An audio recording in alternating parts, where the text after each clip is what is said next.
We are here with no video again, guys. As usual, starting off with some quirks here. Do I have to reinstall this camera every single time? Interesting. Okay. How you guys doing? You ready for this one?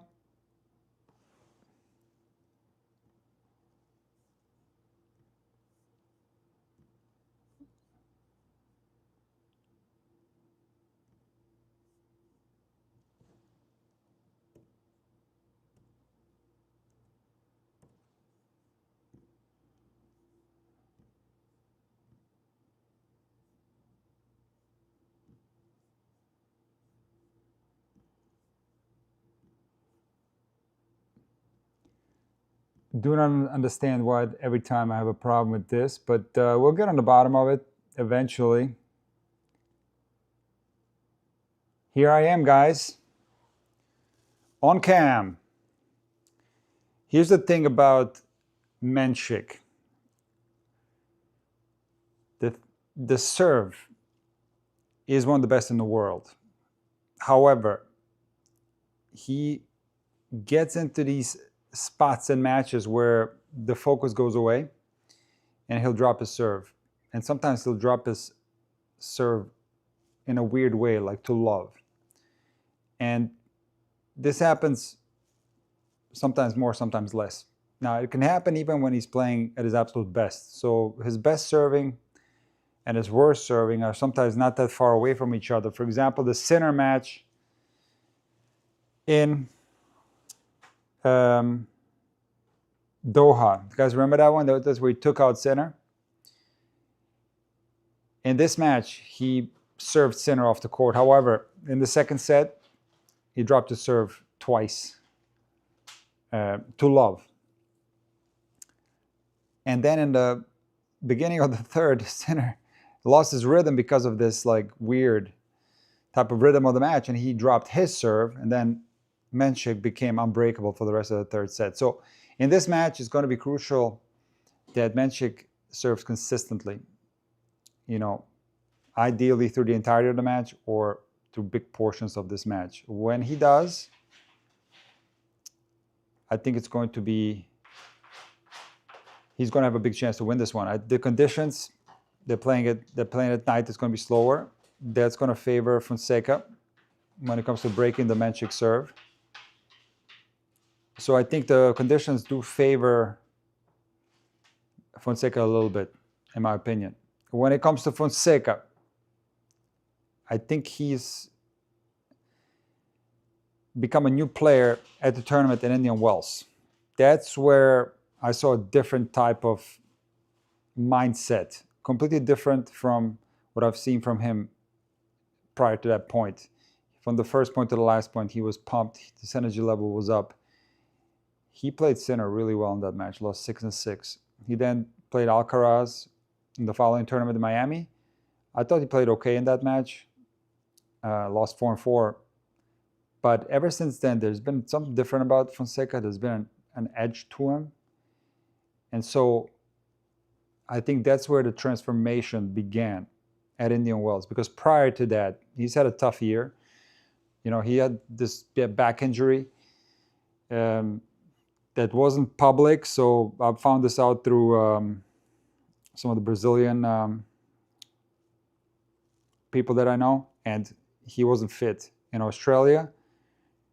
He wasn't 100% in Rio, even though he was definitely playing better there. That's where he lost to Buza in the first round.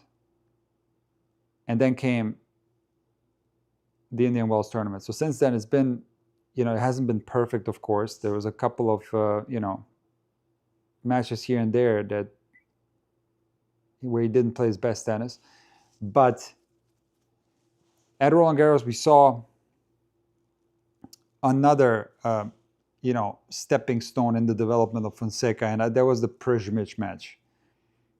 He's made this change this year, and I do see a different mindset, but that match gave him the confidence to keep going. He could have easily lost in straight sets to Przmic. He lost the first 2 sets, but then he just turned it on. He was fighting very hard in that match and just found his best tennis, played an exceptional match there. Of course, against Djokovic, that's the best match he's ever played his whole life. That match I won't forget for a while. I think I'm going to put that in the top 10 matches of 2026 by the time this year is over. And now it's a completely different player with this new mindset, with the confidence from having, come through that Prismic match, from having beaten Djokovic, backed up the Djokovic win by beating Ruud, who's very difficult to beat on clay at Roland Garros. We're dealing with a whole completely different player here that's, I think, now going to go up a little bit faster, in my opinion. I don't think he's going to have this steady climb. And of course, if he wins this match, it's going to be even faster. He's got a chance to win the semis too. So it could happen in this tournament. But I do think we're going to see Fonseca in the top 20 at least, possibly in the top 15 this year. And he's on his way to be a contender. I cannot say that yet about him. We have to go match by match because he could easily have a drop in energy level, because there were a lot of exhausting matches, especially the Djokovic one, even the Ruud one. You can say the same thing about Mensik. He's had a lot of exhausting matches. You can say the same thing about a lot of players in the draw. And that's number one. Will they have energy left? Is the tank completely drained, or is there something left in the tank?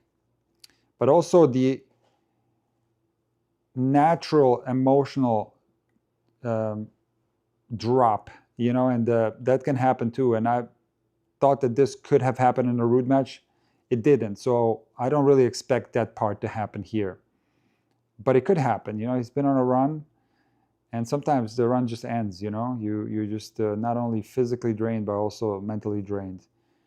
Don't foresee either of those things happening for both guys. As I've been saying all week, we're dealing with some of the best athletes of all sports. These guys are masters of recovery. And, you don't just learn to recover once you get on the pro tour. No, these guys start playing tournaments as juniors, and they're playing multiple matches per day. And they just train their bodies to be able to do exactly this. Play tennis all day, play tennis all day the next day. That's what they do. That's what they've always been doing. So I don't expect both guys to fizzle out and not be able to play. Of course, if this match goes the distance, that might be a factor. But physically, especially at this stage in their careers, these guys are very young. I think Fonseca is 19, Mensik is 20, if I got that right. And so that's not going to be a factor. It's going to be mental. It will be tactical a little bit. I'm interested to see how Fonseca is going to approach the return games, return positioning and all that. And as far as off the ground, I think a lot of people are underestimating Mensik. Yes, I do give the edge to Fonseca from the baseline. But I listened to Djokovic talk about Mensik, and they practiced together a lot. And when Mensik was still in juniors and growing up and developing his game, and Djokovic said that the backhand has always been world class. Forehand, once shaky, now very strong. So this talk that Mensik has this terrible forehand, I've been hearing this with horrible technique, it's complete nonsense. Complete and utter nonsense. He does have some unorthodoxies if you compare his forehand to other players at the top of the game. There are circumstances where he has a little bit of a flat swing path. You can check out my video, heavy topspin forehand versus flat topspin forehand. And Fonseca will sometimes, not Fonseca, Mensik will sometimes hit a flat topspin forehand. So I'm not talking about that low trajectory forehand that Sinner has. That's still a high RPM one.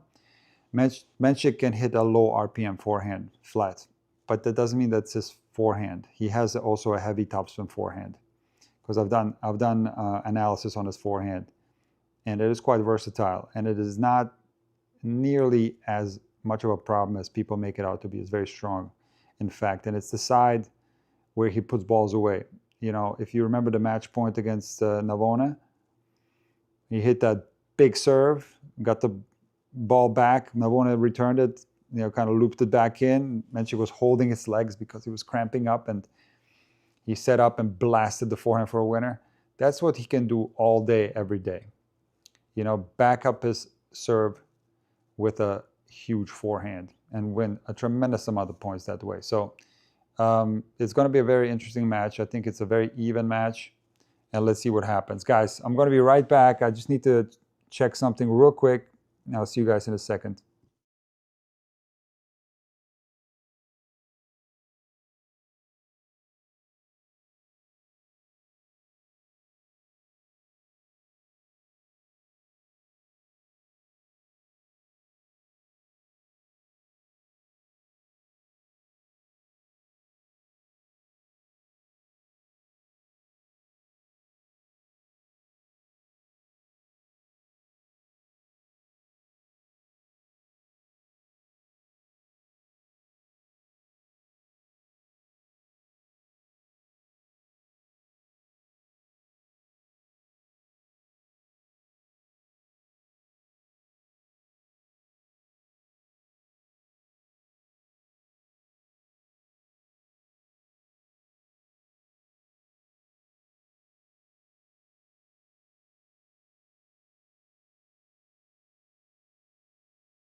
Fonseca with the strong first point, 15-love. Kick serve on the first serve. That's one thing that I'm so impressed with Fonseca, and it shows me that there's a clay quarter in him. It utilizes a lot of clay court tactics, such as kicking that first serve, opening up the court, and looking to blast forehands. And his kick serve is incredible. Incredible. One of the best on the ATP Tour. The Fonseca kick serve is very lively. Very.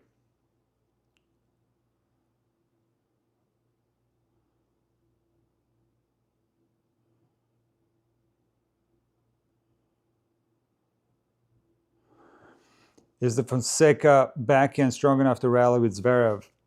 You know, I analyzed the Fonseca backhand in January of 2025, and I don't know where all this comes from, that Fonseca has a weak backhand or used to have a weak backhand. It's completely utter nonsense. His backhand has always been exceptional, and it's not as good as his forehand, let's say, but it's still incredibly good. And if you look at shot quality, right now it's at least top 10, if not top 5, the Fonseca backhand. So that's a complete, I don't understand where that came from, because I was reading some of that. I think where people got it confused is the defensive backhand, the defensive forehand. That's where Fonseca used to make a lot of mistakes and used to sometimes be too passive, do a lot of squash shots. But the backhand is absolutely able to handle a rally with Zverev. There's no doubt about that. No doubt about that, guys.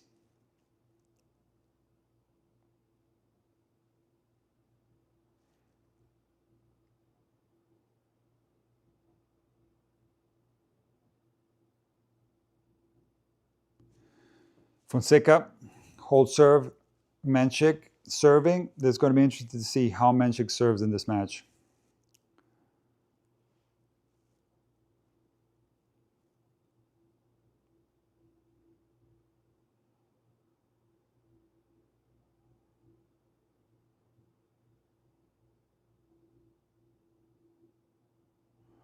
There's a big forehand from Mensik.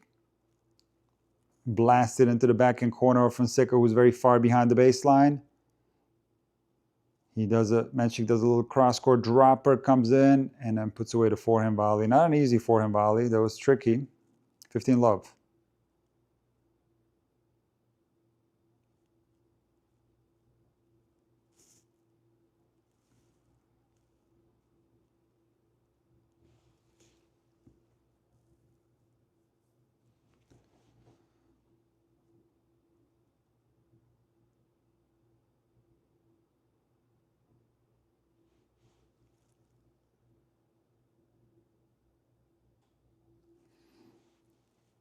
Where is the whole of Brazil? Look, what I've learned from my Brazilian friends is that yes, there's humongous support for Fonseca in Brazil, and fans all over the world, they'll come to his matches anywhere he goes. But it's not like the entire country is on a standstill like it is for, let's say, soccer. It's not quite like that. It's still somewhat of a niche thing, even inside of Brazil. Now, if I'm saying something wrong, please correct me in the chat. But that's what I learned. It's still somewhat niche, but he has a huge amount of fans, obviously. Very supportive, but it's just the fact that tennis is not the #1 sport. And I think actually beach tennis might be more popular than real tennis in Brazil. But again, if I'm speaking nonsense, Brazilians, please correct me in the chat.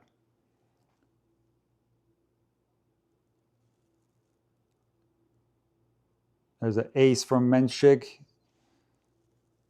2 aces back to back. 40-30.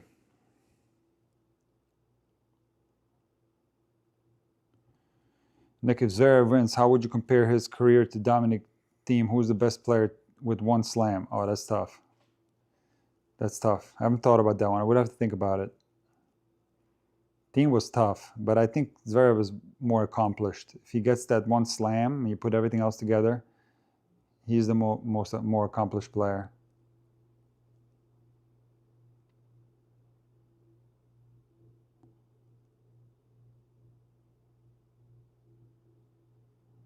But it's even between those two, you know?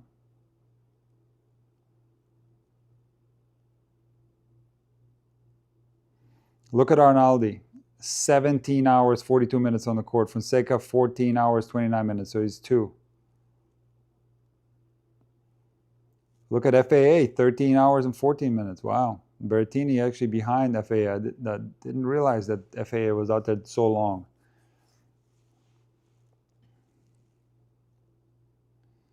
Everybody's kind of been sleeping on FAA, like not really paying attention to him.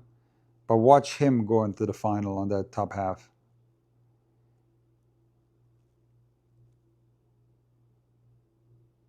The open stance backhand from Mensik. And Fonseca misses the backhand into the net. Love 15. My scoreboard is all zeros. Yes, that's very true. Thank you for telling me that. We'll fix it real quick. We'll fix that. Got the usual technical difficulties here. You bear with me. We'll figure it out. Hold on.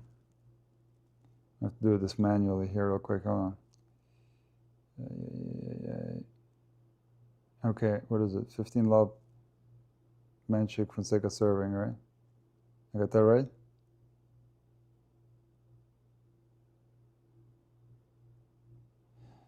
It's correct?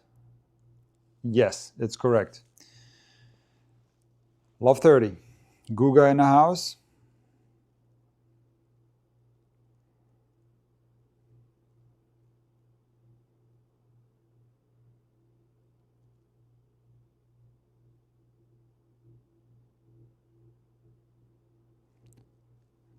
There's a window for Mensik right here. Get the break. And there's that humongous combo from Fonseca. That big T serve with the follow-up monster forehand. Not much different from Mensik, actually. I mean, that's his, like I said in the beginning, that's his go-to. That's how he wins a lot of points. Another T serve from Fonseca, but he retrieves backwards. Now it's a blast fast, forehand blast fast, cross court. Fonseca opens up the court. It's really something else. The ball striking abilities from Fonseca are out of this world. 30 all. What a point there. Just ripped forehands. He got Mensik off the court and it was game over. Down the line, Mensik pops it up and overhead put away. Just incredible shot making abilities. It's crazy.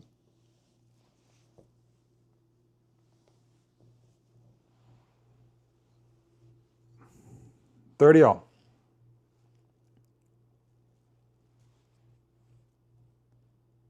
Big serve from Fonseca. 40-30 out wide. Fonseca's serve has gotten better. Since I analyzed his strokes early 2025, the serve is better now than it was back then. 100%. It's got more heat, more consistent. The technique is still the same. I don't see any technical changes.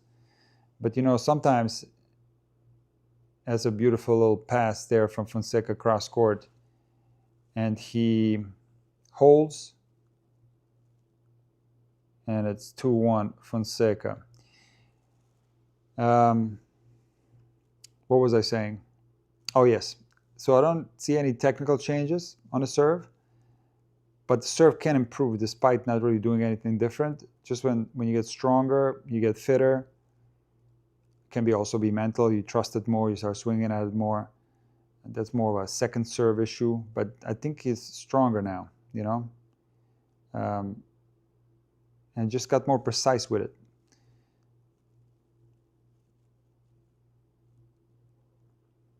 He seems to hit the spots better too. Yes, 100%. I agree. Novak, Rafa, Roger, Alcaraz, Sinner have made winning Grand Slam look so routine that we sometimes forget to realize that the people from whom they are defeating are also the best of the best. Yes. No, that was my point of the video yesterday. I don't know if you caught my video yesterday, my day 9 wrap-up video, and my intro was all about that. You know, yes, there is a discrepancy on level between Sinner, Alcaraz, and the rest of the tour, but you know, what we saw so far at this Roland Garros tournament without a lot of the stars there has been a phenomenal advertisement for the game of tennis. We saw incredible endurance, fighting spirit, high level of tennis. It's just incredible. It's been way better than I thought it could ever be, this tournament. You know, with Sinner and Djokovic losing early. It's crazy. My top right now is Fonseca, Djokovic, and then TFO against Arnaldi. I was really hooked on that match yesterday. I didn't live stream it. I finished the 3rd set after that a women's match, Osaka against Sabalenka, but I wish I was live streaming that one. That would have been long, 6-hour live stream. Love 15, 2-1 Fonseca. The swing volley from Mensik, very strong, very strong.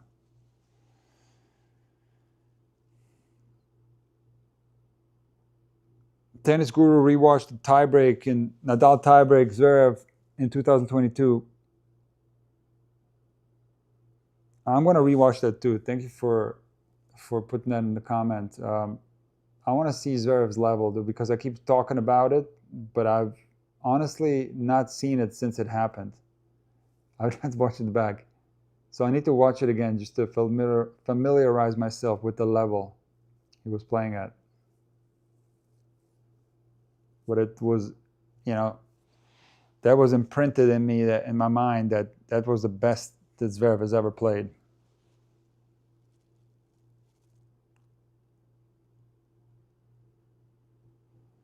Second serve, Mensik, 30-15.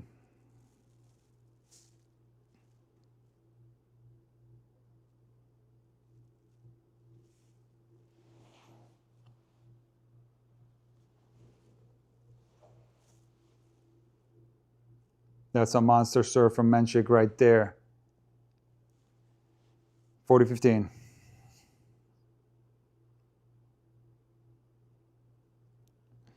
Mensik serve is beautiful. I do think both guys have a nice looking rhythm on the serve. I think when you have a lag serve and the, you know, acceleration builds up more gradually, those type of serves to me are the most aesthetically pleasing. Not the biggest fan of those quick serve motions, but a lot of people love those and want to imitate those. But when something like builds up gradually, like goes from slow to fast, that to me is it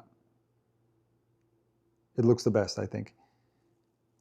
And within that, you can have different speeds too, different rhythms. You know, it's not all so easy to explain. Like someone like Kyrgios, he has a serve looks like it's a quick motion serve, but he has a full lag, and the whole thing kind of builds up, goes from slow to fast as well. But it goes to really fast, you know. It's a lot of acceleration there.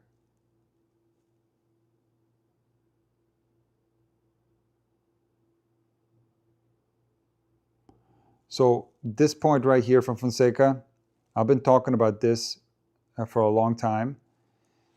And it's this open stance defensive backhand. So he hit a weak one here and then hit a strong one right after. So that shot has gotten better, a lot better.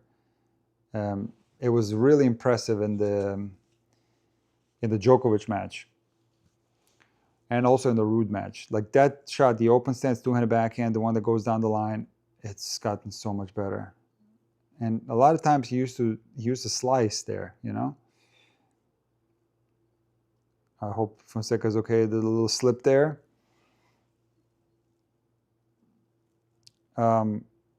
Another shot that I kind of want to discuss with Fonseca is that squash shot. And I was a huge critic of it earlier this year, Australian Open, and then even in that Busa match that he lost in Rio. But he's been winning points off of that against Djokovic and even against Ruud. And he hits that thing so low. Like he can hit it low and kind of fast. So I'm not hating on that particular shot as much as I used to. I think he's moving better. He's in better positions and can do more with that shot, where maybe earlier this year he was truly defensive and popping it up, letting it sit there and then getting destroyed on the next ball. So, yeah, just overall the defensive skills have gone up big time on Fonseca, way better. There's that huge serve from Mensik and a forehand into the open court. He closes in and puts the volley away. Like I said in the beginning, that's Mensik all day long, all day, every day. It's a humongous serve and a forehand. That's that 1-2. There's that insane 1-2 from Mensik.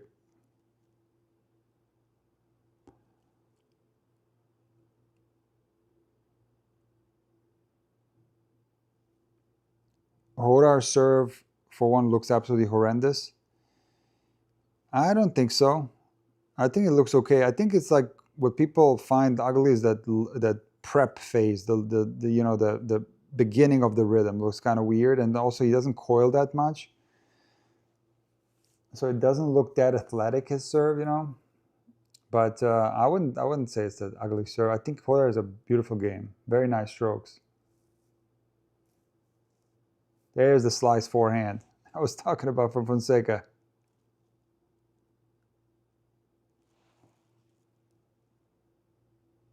And Mensik holds. Tough hold, I will say. Fonseca is starting to put pressure early.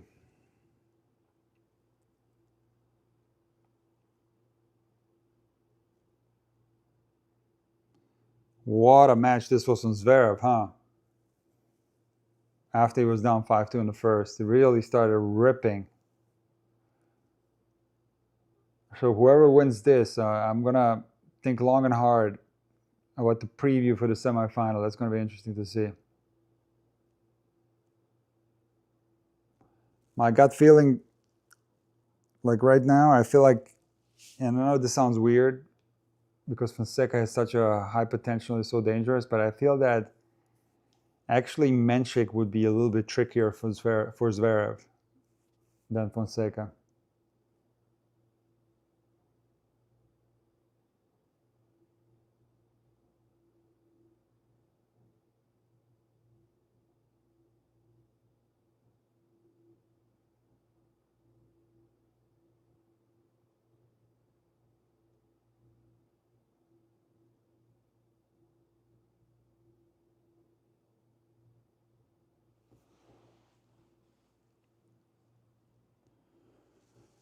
Lot 15. Fonseca was the first big hype player, and then recently got beat by Sinner, Alcaraz, Hodar, Medvedev, so it felt like he's fallen behind. But read that back where you just wrote. He got beaten by Sinner, Alcaraz, Hodar, and Medvedev. And how did he fall? And Zverev too. He lost to Zverev, and he lost to Shelton too in Munich. He didn't have a single bad match, but I think that's where people.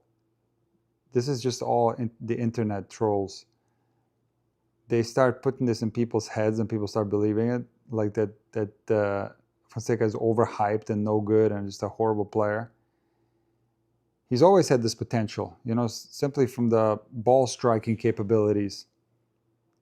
I mean, people have eyes. They see this guy is ripping balls 100 mile an hour. So he's, he didn't fall behind anything. He's not fallen in the rankings. His ranking has been steadily going up. It's just that people, I think a lot of people, even in Brazil, expected for him to go in the big three or be part of the big three like last year. And it just wasn't meant to be. It still might not be that. You have to, this is for sure the biggest accomplishment, but he could lose this match, and there's a lot of competition out there. He's far from that still.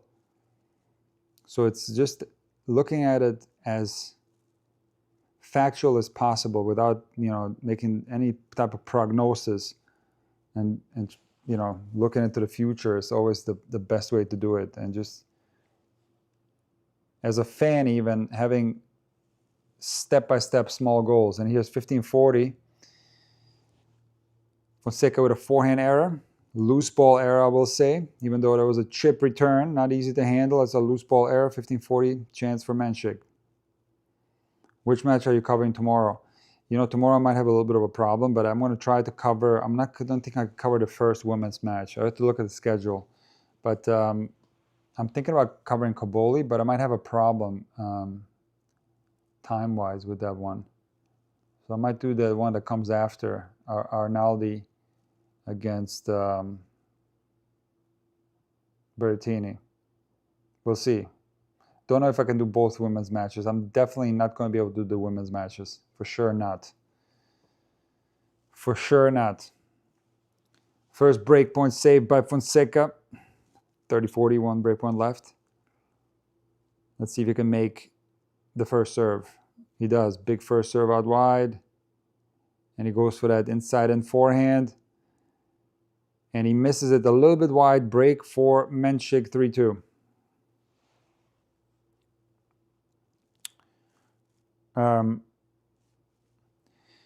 Key Don, Zverev after the match said he has to flatten out his shots because of the conditions. I heard that, yes. But like I said, I think I've heard Zverev say that he likes the ball to be bouncy, but I think those type of conditions for him are perfect on clay. I think overall clay is the perfect surface for him, just because it needs a little bit more time for the preparation.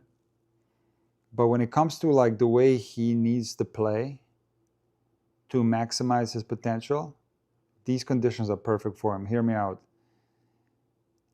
He sometimes will be a little bit tentative, right? So he doesn't play all the time like he did in the last two sets against Hodar. But when the ball is slower, he will have more trust to rip like that because the ball is slower. So that's why I like those conditions for him, even though he might not like them so much. He wants the ball to be fast. I get it because he's got a humongous serve. But he can rip more freely in those conditions compared to conditions where the ball is lively, and even though he's very dangerous in those conditions as well, right? He was in the Madrid final 4 times. That's what I feel. I feel though if he plays for the rest of this tournament in those conditions, he'll win. He'll win comfortably every match. If he can access that tennis, of course, he needs to be able to swing freely, mentally speaking, because he surely wasn't doing that early in that first set. So we'll see. Return error from Fonseca, 15-love.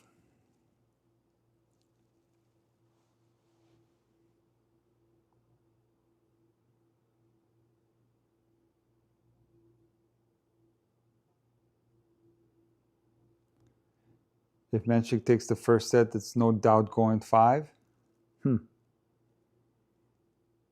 Could. Of course it could.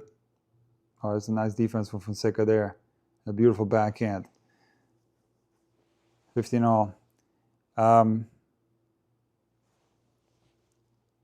It's not a bad take, I don't think, because, again, the issue for Mensik that I've been seeing with him ever since that Miami tournament is just to keep the level even and not have these drop-offs. So you can probably expect a drop-off somewhere along the way. And this could easily be a very long match.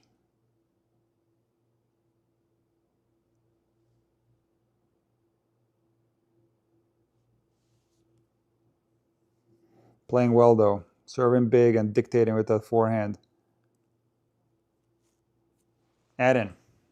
I mean, sorry, no. 30-15. 30-15. What add in? What are you? Not an easy overhead indoors, looking at those lights, but it's clean, very clean.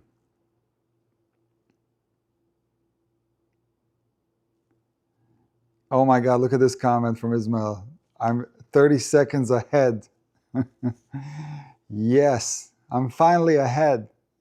Because I probably received 100 comments that I'm always behind. So finally I'm ahead of someone. That's hilarious. Yeah, I don't want to bore you guys, but there's something weird happening with my cable service. My cable is behind my stream. Make sense of that, because it's usually the opposite way. I can't make sense of that. And Fonseca with another wild forehand error. Mensik holds 4-2.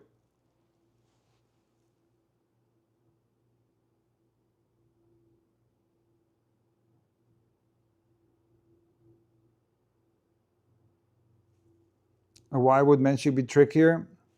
Well, I'm not going to go into detail of it, but I just feel that first and foremost, he's beaten Fonseca in Monte Carlo and didn't play well in that match, and he beat him there.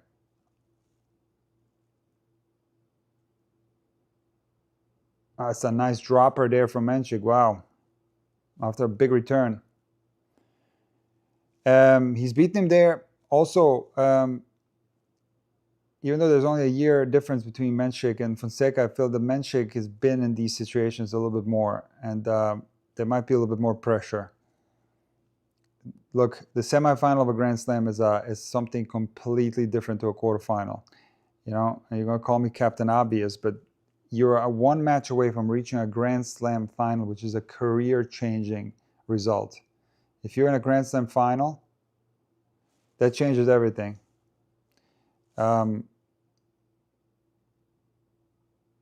It goes beyond. Wait a second, what's going on here? The scoreboard. Yikes.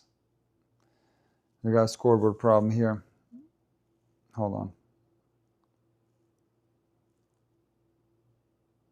I will get there. The score is wrong, but don't pay attention to it.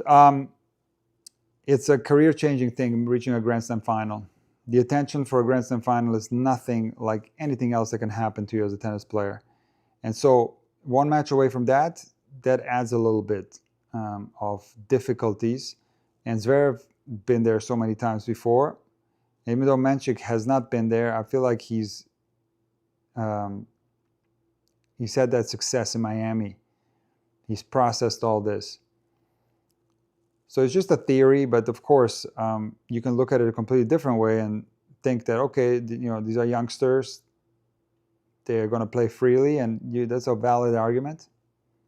You know, that happens a lot with youngsters, especially when they're in a Grand Slam for the first time. Think Sharapova's first Wimbledon. Think like she beat Serena and then didn't beat Serena ever again or something like that. Or think Raducanu. Like sometimes when you're young, you play freely.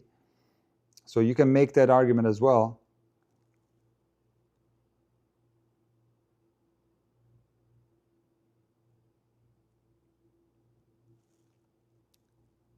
But I think it's an advantage to, it's a disadvantage to have played Fonseca. It's a disadvantage for Fonseca to have played Zverev before.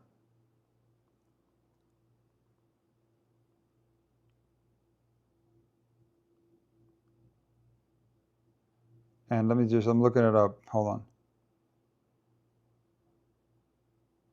Oh yeah, I remember that. Okay. That was,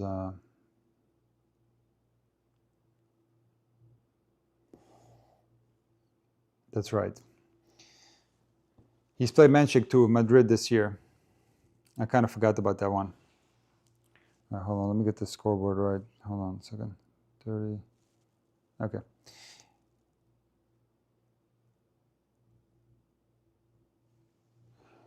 He beat Mensik around of 16 in 3 sets, also Zverev. I forgot about that. So throw that theory out the window. He's played both of these guys this clay court season. I forgot about that match. Beautiful serve from Fonseca. Right there, nice slice ace. Add in.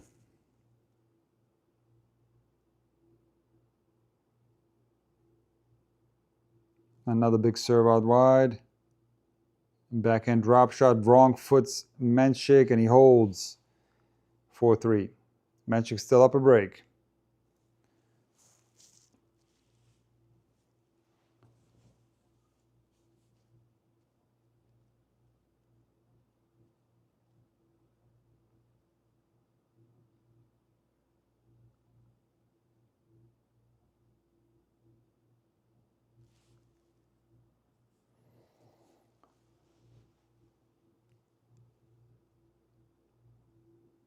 You're at least 2 points behind today, Nick. That's a bummer. That is a bummer. 2 points behind. That's crazy. How's that possible? But the stream is behind, you know, because I have it on my phone right now, the actual stream. If I raise my hand, let's count. 1, 2, 3, 4, 5, 6, 7, 8, 9, 10, 11, 12, 13, 14, 15, 16, 17, 18, 19, 20. It's an insane delay. Look at this. It's like almost 30-second delay. Absolutely insane, but I don't know what to do.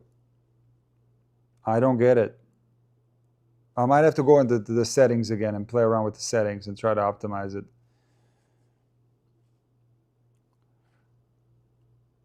All right, Mensik up a break, 4-3.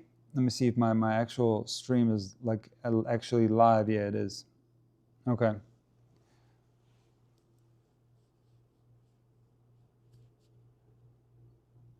See, what I'm saying is getting to you like 30 seconds later. That's the problem. Love 15. There's a forehand error from Mensik.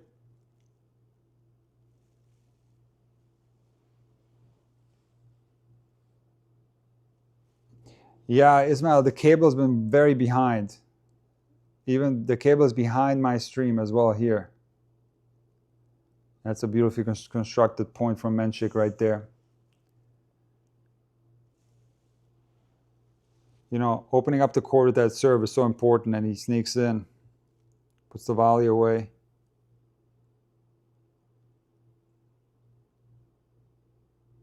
He's got good hands at the net, Mensik.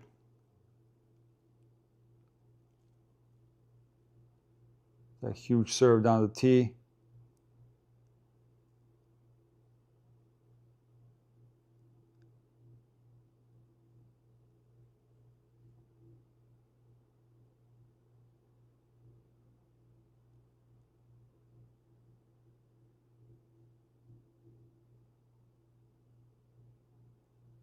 Big backhand from Fonseca there. When he starts grunting, you know, he's putting extra mustard on that shot. Moon ball from Mensik. Will it go in? Yes. Bounce overhead. And Mensik hits a backhand cross court. Wow, what a rally. The best rally of the match so far. Insane rally right there. Great tennis from both. That Mensik backhand is something else. Something else. Incredible shot. Look at that. It's ripping it.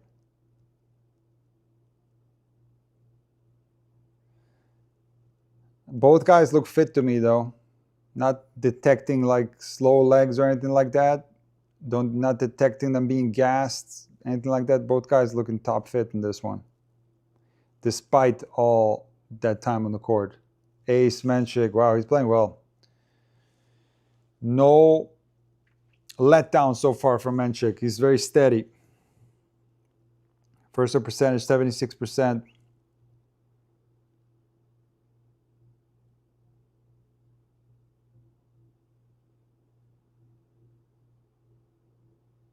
Wow, nice wide serve. He's really attacking the corners, wide, attacking the tee. It's the beautiful display of serving. And if you guys remember that Djokovic match in Miami, like Mensik served so well in that one. Djokovic, you know, obviously was doing well once he was in a rally with Mensik, but I would say Mensik was holding his own even there. But it was the serve that won him that match. It was 6-6 on a super humid day. Djokovic, it rained during the day and they played at night. It was 2025.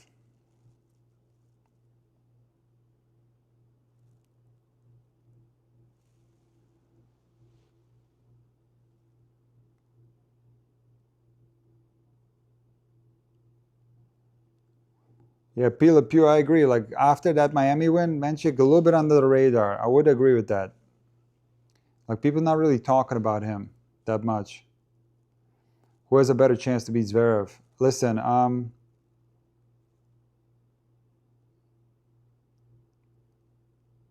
it's going to be tough for both. Let's put it that way.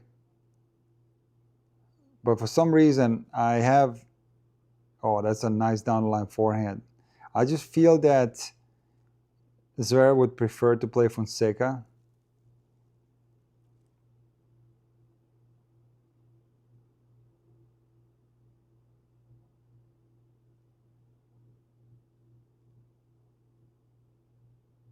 I think the pressure could be immense on Fonseca in the semifinal. But again, as I've said before, I can throw these theories a little bit out the window, you know. Zverev is the favorite, let's put it that way. Especially if he plays like he did today, he's going to be the favorite.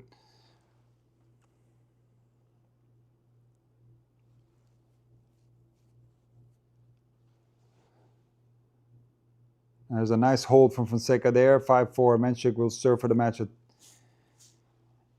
let's see if he can continue serving like he has been so far.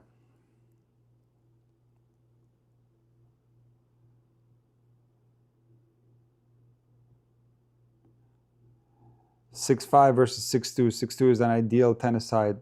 Is Fonseca 6-2? Is that correct? Because a lot of times the youngsters, the height is wrong, even on the ATP website.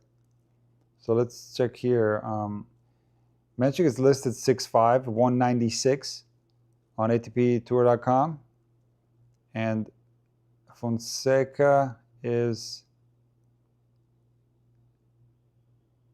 6'2", 188.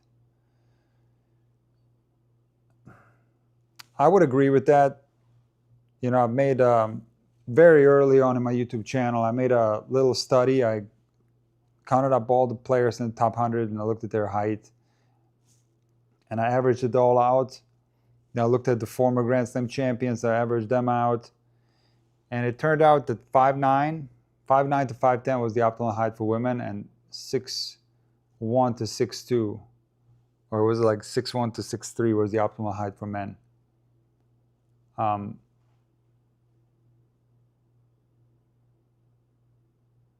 It just gives you a little bit more mobility, and just the movement is going to be better, I think.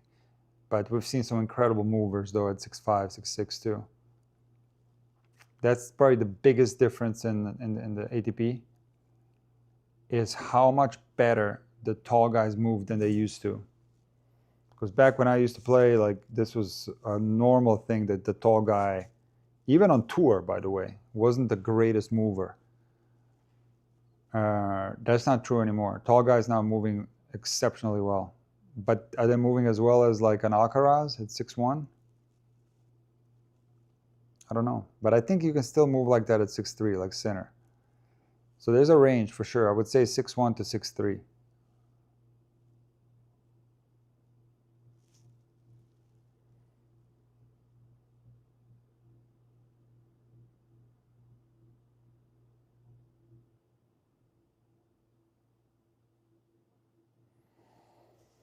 How do you feel about these two consecutive kick serves down the tee on Deuce side? Yeah, kick serve down the tee from Fonseca is quite good.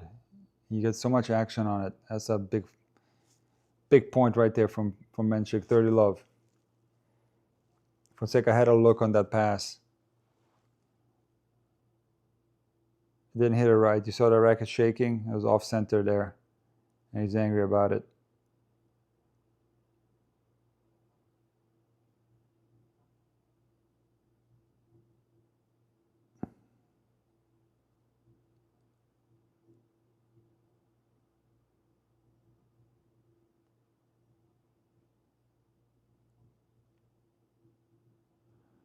There's a forehand miss from Mensik. It's a loose ball error for sure. 30-15.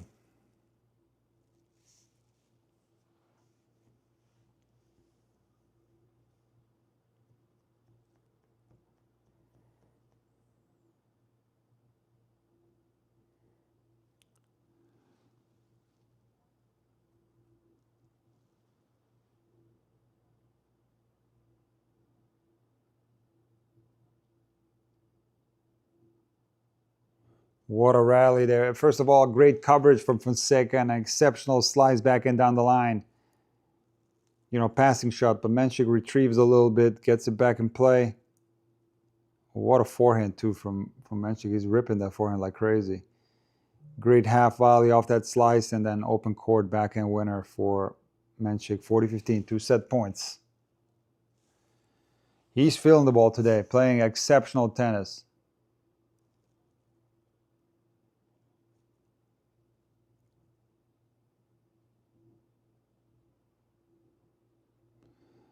Renato, yeah. The ATP had Sinner's height wrong. I don't know if they still have it wrong, but they had it wrong for a long, long time. I think Sinner, like you say, he's like 6'4", I think. Yeah. He grew, maybe late, I don't know. But they had the height wrong for Sinner, for sure. And backhand error from Mensik, 40-30.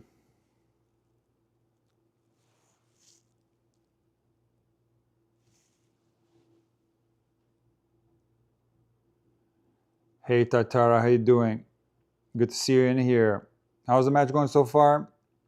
Look, one little hiccup from Fonseca, one break, and Mensik is serving well, blasting forehands. Like, that's the type of Mensik where you can't afford to lose your serve. That's what's going on. You know, he's serving well. Has an amazing hold game, Mensik. One of the best on the ATP Tour. And when he's playing like this and you give him a break, he's going to take the set. So there was that one loose game from Fonseca that sealed this set. So Fonseca has to serve well and has to try to do something on the Mensik serve games. Maybe change his return positioning. I haven't paid attention to it. I will in the second set where he exactly was standing. I think it was already quite deep. And he's just going to have to try to get into rallies.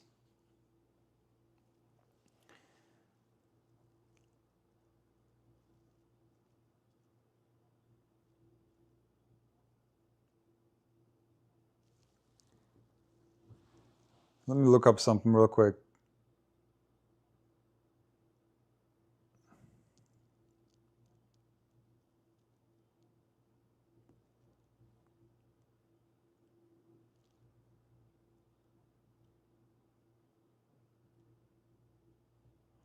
Let me look up something real quick for you guys.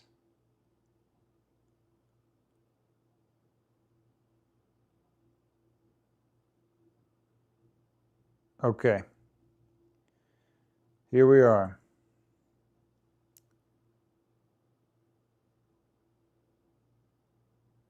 So I'm going to tell you something very, very surprising. For a guy that has this huge serve and that can serve you off the court, do you know what Mensik's ranking is for the overall serve stats on the ATP Tour? Which is basically, you know, it's a serve rating that's based off first serve percentage, first serve points won, second serve points won, percentage of service games won, average aces per match, average double faults per match. That's the serve rating. Mensik is a 31 in the world. And in my opinion, he's like top 10 server, maybe even top 5. I'll put him in there with Shelton, Fritz, Opelka, Pericard. I'll put him in there. Zverev is 6. Let's get into a little bit of the nitty-gritty with the serve. And we'll try to see why it's so low. Relatively low.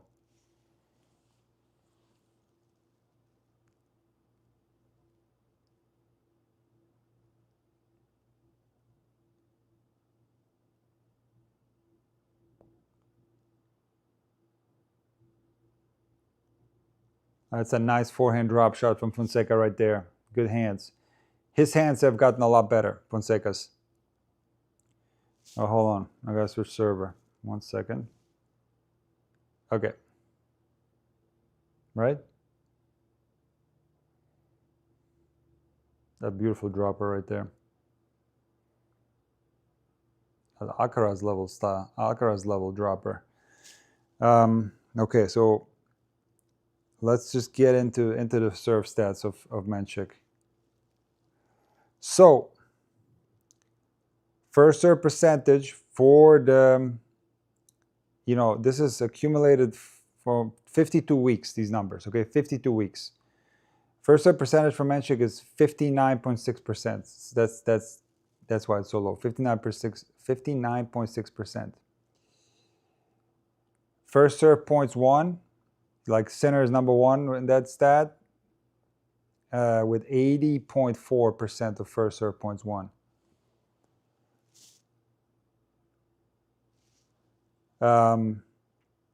Mensik is at, I want to tell you what he ranks in that. Okay, this is the most interesting thing. So first serve points won, Mensik is number 8, 77.5%. So this is what I'm talking about when I talked about in the beginning that, his serve is up and down, and you can have games where he doesn't make a lot of first serves and drop service games to love. So I think when Mensik, I don't think if, it's like when he improves his first serve percentage, just like Sinner did last year, he's going to be even more unbreakable. Because when the first serve goes in, he's top 10 in the world, serve-wise. Here come the forehand comparisons. I love this. But he just doesn't get the first serve in enough. They're trying to claim that this is such an utter nonsense. There's nothing wrong with the Mensik forehand. Just trust me on that, okay? There's no pause in his forehand. It's completely continuous.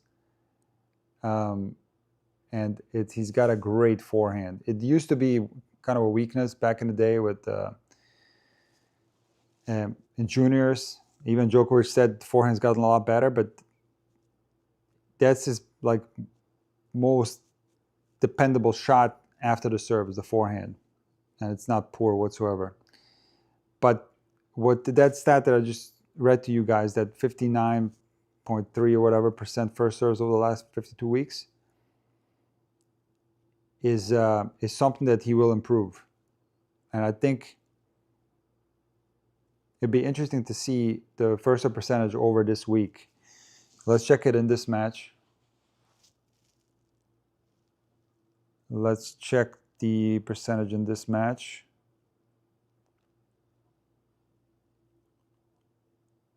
So he's at 70% in the match, which is excellent. So what is it? 11% higher than normal. And he's playing well. I'll bet you if you looked at Mensik matches and you took a look at the first serve percentage, similar to Sinner last year, Cincinnati US Open, you can make a correlation to how he's playing based on the first serve percentage. That is the fastest forehand from Fonseca so far. That was one of those 100-mile-an-hour ones. Take a look at that thing. That's an absolute laser beam. Look at that thing. Wow. It's unbelievable how hard he hits that thing. How much body engagement. Yeah, 100 mile an hour. There it is. 100 mile an hour forehand. Those are fun to watch when he hits them. Really fun to watch. Hold on. A nice overhead from Mensik again.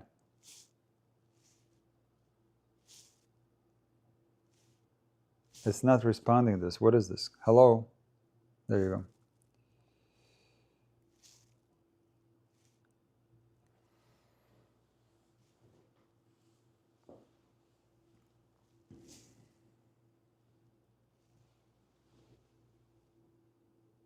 The big serve from Mensik again. The serve is clicking today. 40-15.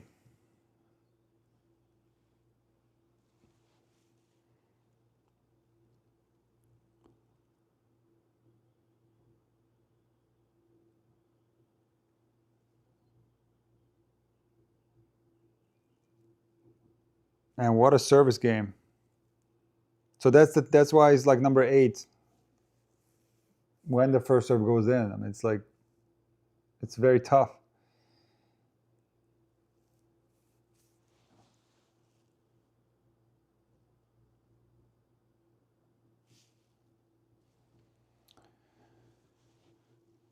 And he dropped quite a bit in the rankings.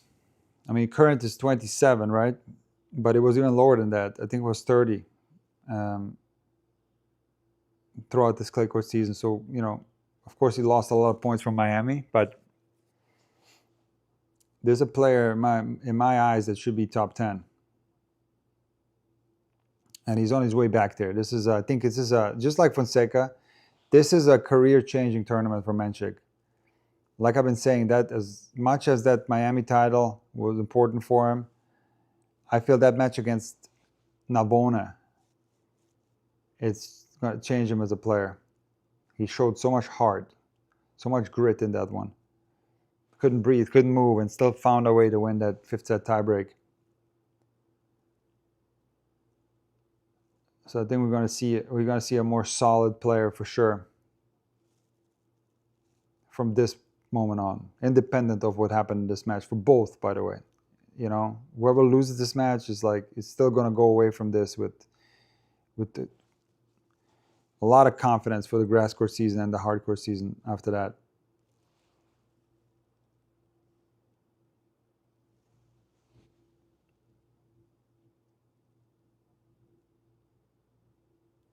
And a drop shot miss from Mensik, and it's 40 love.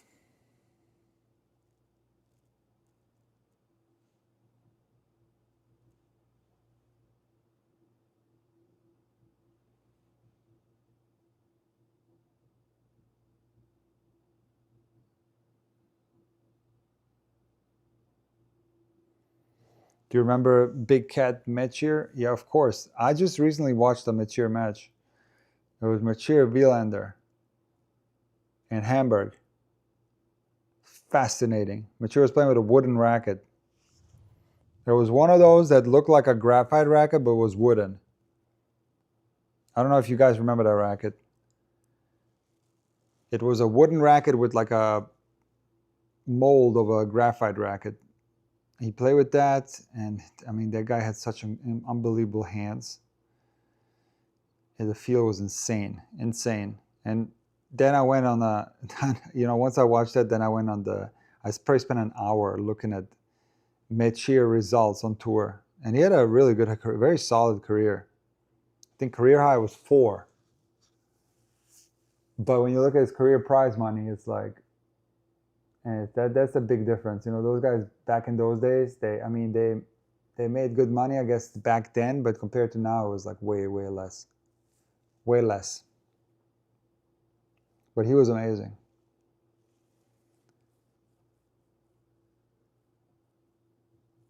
Do you think Mensik Fonseca separated themselves from Tien in this tournament? That's an excellent question. Ewige Wiederkunft, aber start speaking German. Look, I have high regards for Tien. I think he's going to do big things on the ATP Tour. He already has. Winning that Geneva tournament, for example, that's incredible.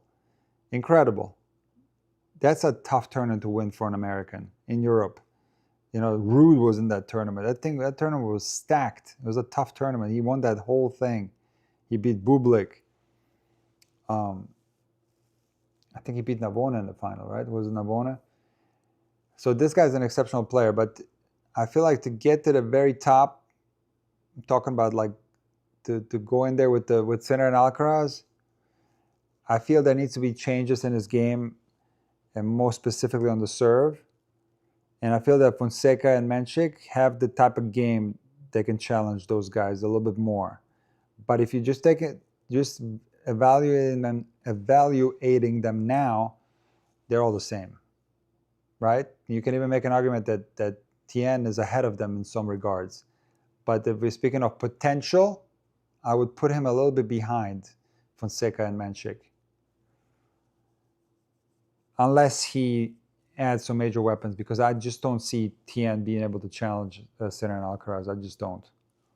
Right now.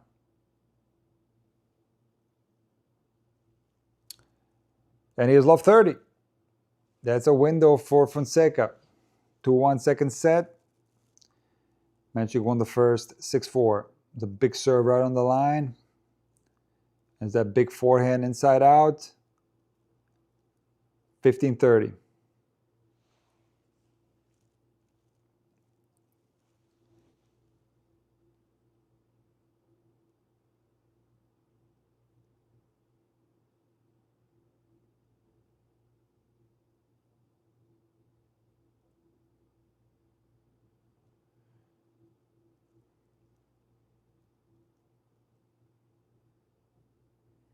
That is a monster serve. From this camera angle, you can really see how gigantic that serve is from Mensik. It's a big first serve again, with some really solid overheads. He's hitting the overhead well in this match, Mensik. Like, no problem with it whatsoever. Makes two of them there. The second one was very low. 30 all.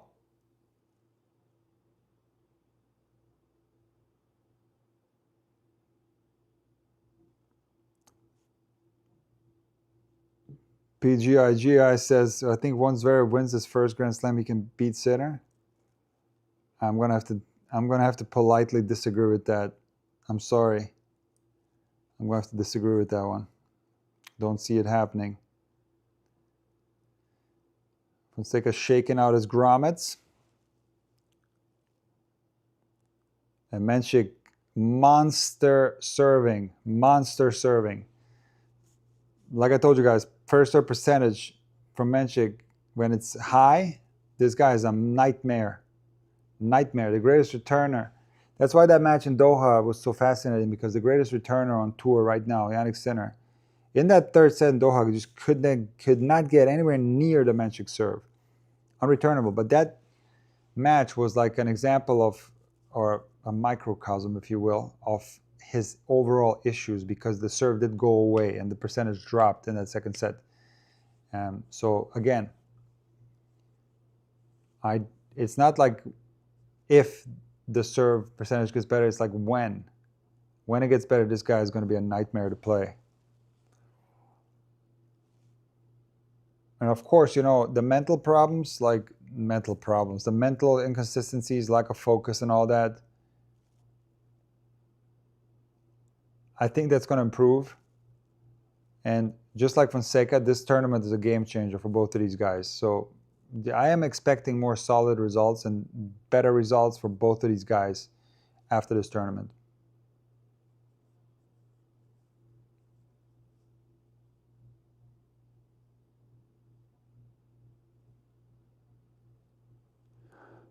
Are you kidding me? What a forehand from Fonseca. That's absolutely insane. Absolutely insane. Look at that thing. There was another 100 mile an hour. Maybe not quite 100 mile an hour, but that was humongous right there. Wow. What a rip from Fonseca. When he starts blasting like that, I love it. It's so fun to watch.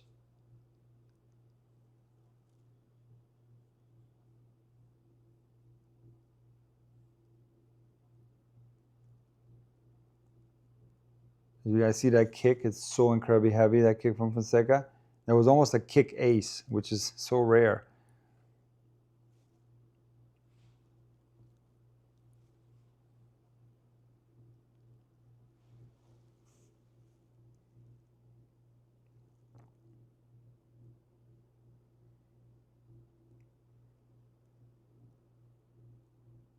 Oh no.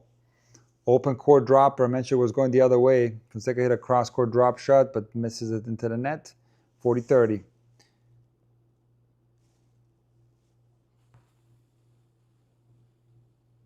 Can Fonseca get the second set? Yeah, of course. One little hiccup from Mensik. But he's got to take care of his own service games, of course. But one little hiccup, and he can get it. But the thing is, Mensik has been serving well, really well.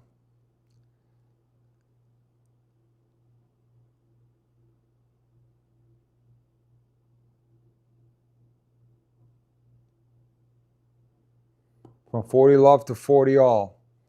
That's always something that's alarming when that happens. 40 love to 40 all.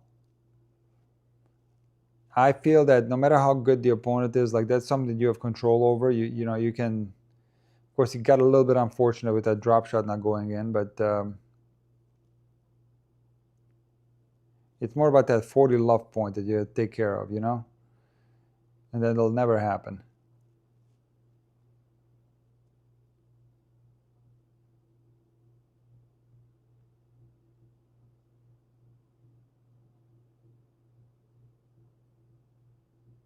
Incredible defense from Mensik. The open stance backhand is very good.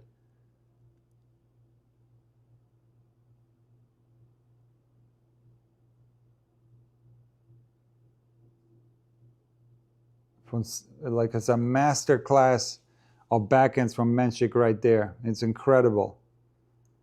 Big hitting from both. I mean, big hitting from Fonseca and more defense from Mensik in this rally, but his backhand is something else. Spectacular short cross-court angle, passing shot.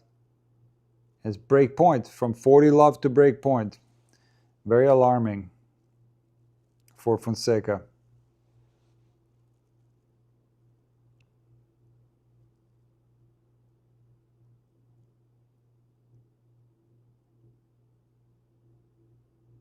First serve misses wide. Second serve.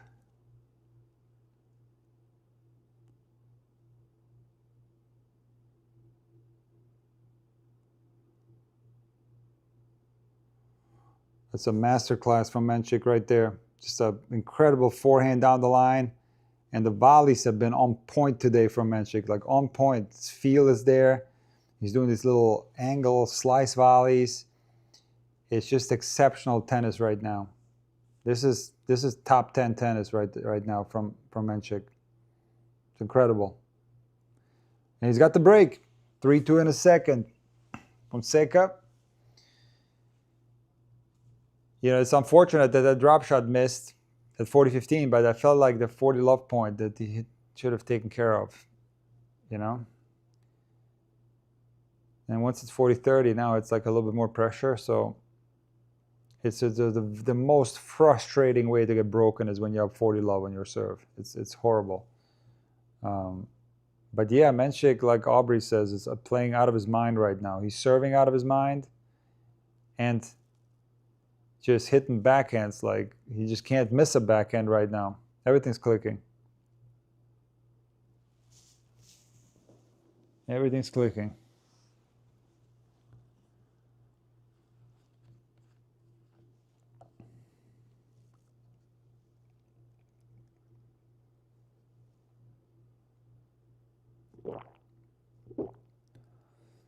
Do you think that Fonseca is rushing a bit to hit big winners a bit too quickly? I mean, certainly you could make that argument. Certainly it's like maybe pulling the trigger a little too quick, but you know, it was more Mensik in those points, just really playing defense, really good defense. So it wasn't that Fonseca necessarily gave him the break or gave it away or something like that. But yeah, that's been a problem maybe in the past with Fonseca, but I don't think it's a problem right now. I'll be really honest with you. I don't think it's certainly has made mistakes in this match. He's had some loose ball errors that cost him dearly, especially when he got the serve broken in the first set, but nothing out of the ordinary, I would say.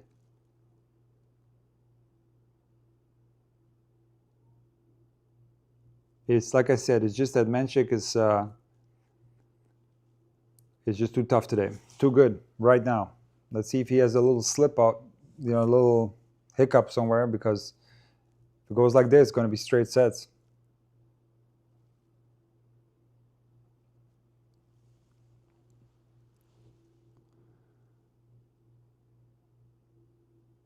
Anna says something about what I've been thinking about today, actually. After a whirlwind 5-setters, we're going to get some straight set matches, 2 of them. I was thinking the same thing this morning. We can't keep getting these like 6-hour matches or 5-hour matches.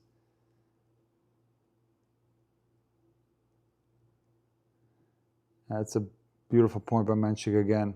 His feel is on too. It's just feeling the ball.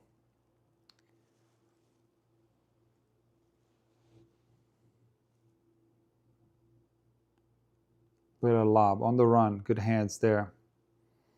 And most importantly, like the big question mark, both guys seem fit, but Mensik seems really fresh out here. As fresh as a daisy. I don't detect any like heavy legs or any type of like being exhausted or physical issues of any kind. Not seeing any of that. Misses a volley there. Very good backhand passing shot from Fonseca.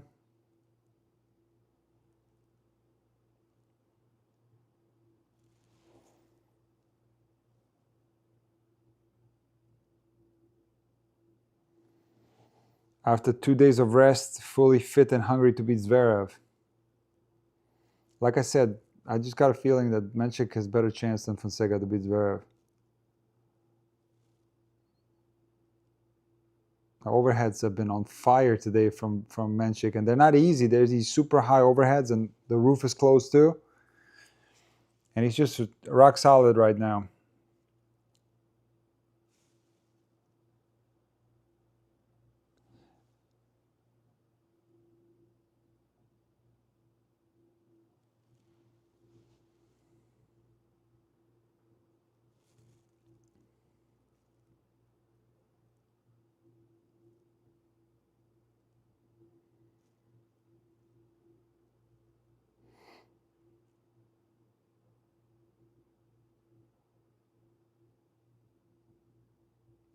Must hold right here for Fonseca. Want to keep the pressure on Mensik that when he's serving, trying to serve out this set. You don't want to give him an insurance break right here.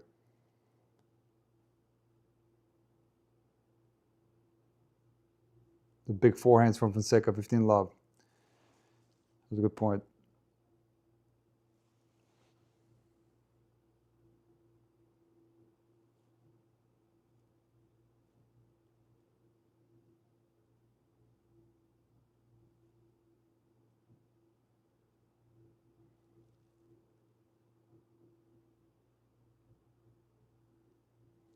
Second serve from Fonseca. And I think it was a bad bounce because a weird return error from Mensik. He sprayed the ball way wide, hit the net too. I think it was a bad bounce there. 30 love.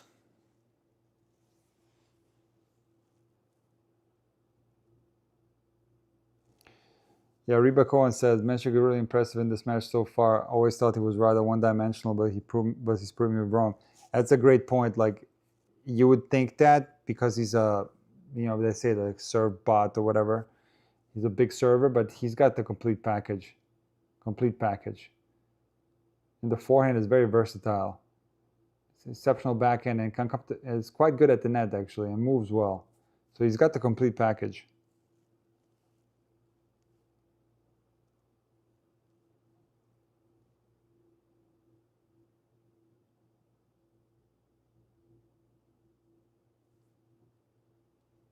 I get my insurance breaks from Geico. I don't know about you, Nick. What are you talking about? What insurance? Insurance breaks? What? What do you mean by insurance break? Like commercial breaks?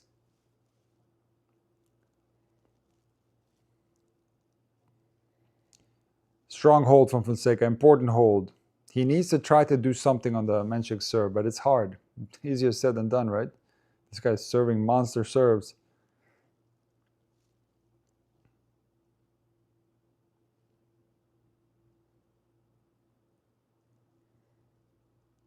It's a joke. The Geico thing is a joke. I don't get it if it is.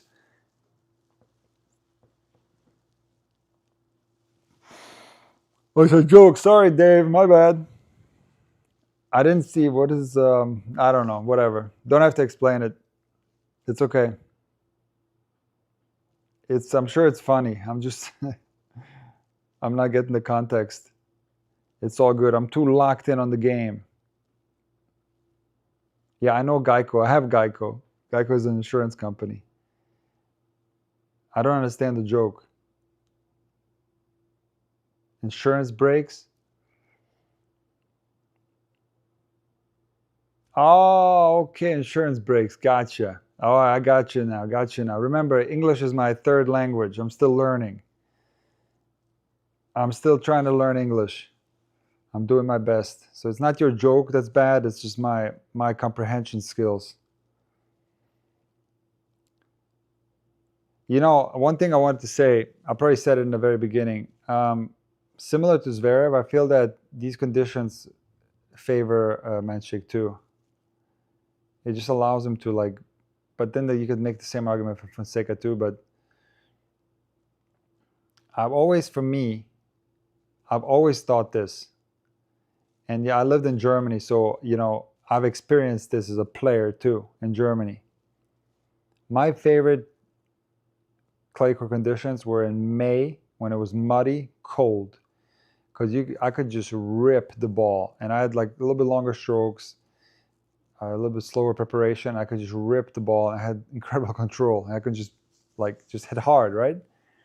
Um, and I always associate that with tall guys, that they like those type of conditions, you know, like big hitters, tall guys.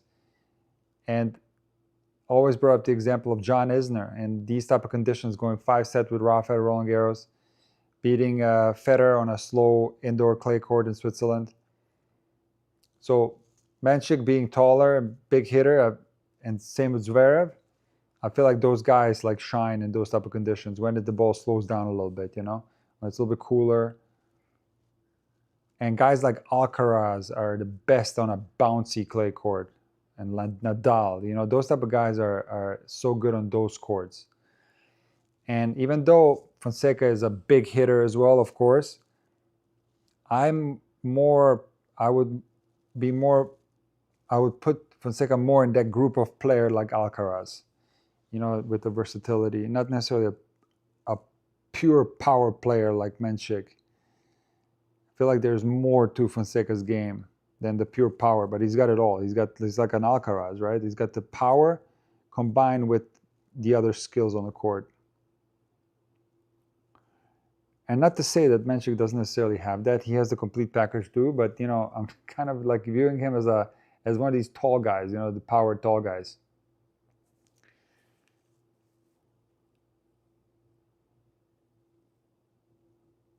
This game right here, 30-15, gives him a double fault, 30-all. So now Fonseca in a situation where it's break point or game point. Not calling this a window, but you know, it's a big point.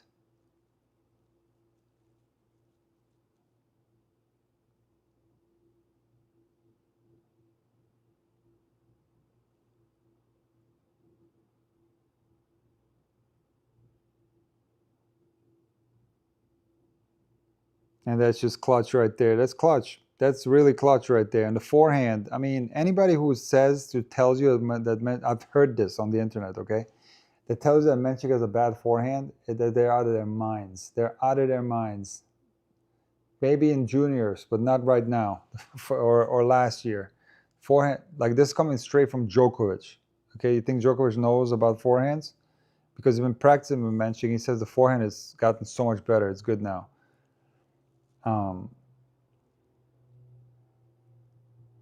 And again, 2 forehands right there to finish this game off. It's tough for Fonseca because Mensik is playing the type of tennis where it's just like he doesn't give you a chance to get into the service games because the serves are so huge. It's just all power.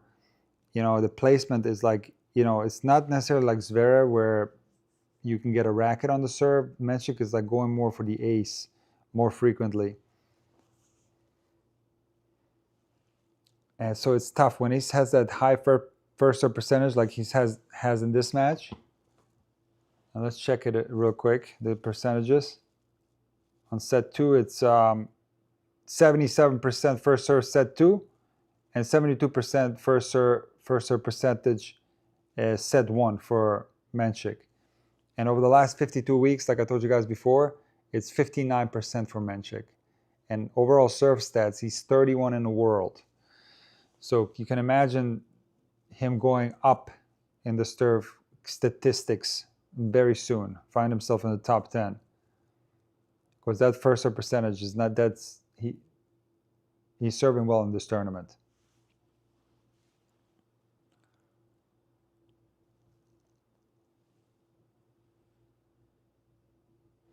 Yapaman says, imagine what Mensik can do at Wimbledon if he plays like this. Can you believe this? Can you believe this guy at Wimbledon? With this type of game style and the hands that he has at the net, that backhand I think would translate well to grass because it's like he kind of hits it lower. I think he can be very dangerous. But if I read you his grass court result from last year, you're not going to believe it. I'll pull it up right now. And you're not going to believe this result from last year. I would be a liar if I told you I remember who he lost to. But I just have something in my mind that he lost to. Okay, it wasn't that bad, as bad as I remember it. He lost to Koboli in straight sets, 2-4-2 in the third round. Was it the year before where he lost to somebody? Let me see. They didn't play at Wimbledon the year before. Yeah, for some reason I remember that he lost to somebody like lower rank, but he didn't. Yeah, no, he can be unbelievably dangerous at Wimbledon.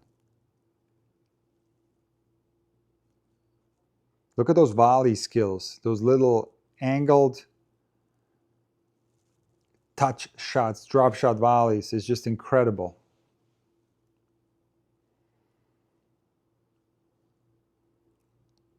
And he's angry about that return, I'm sure. He had it on his racket, overhits it long, 40-30.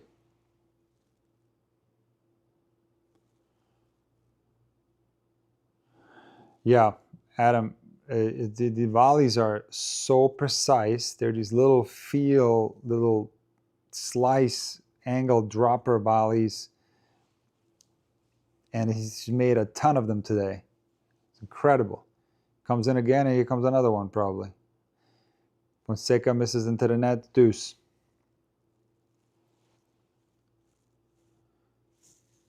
Lucy, come. Come here. There's Lucy. Lucy on the cam. Lucy on the cam.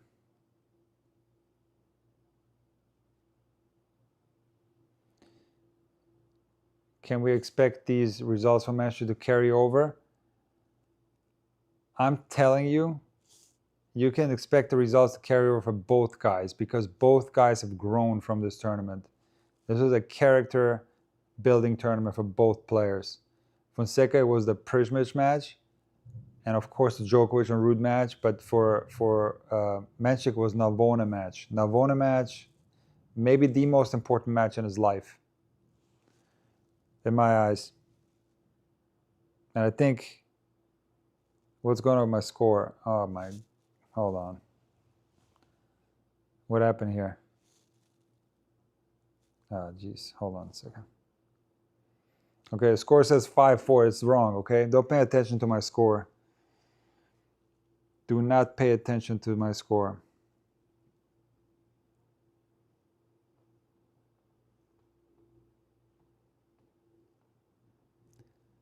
Bounce overhead Fonseca.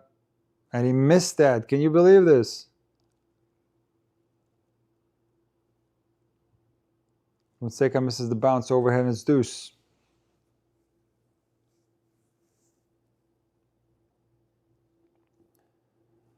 Guys, I don't have the volume on. How is the crowd? Is the Brazilian fans like cheering him on? They probably have been subdued. So, you know, because Mensik has been leading the entire match, not a lot of opportunities to celebrate and pump Fonseca up.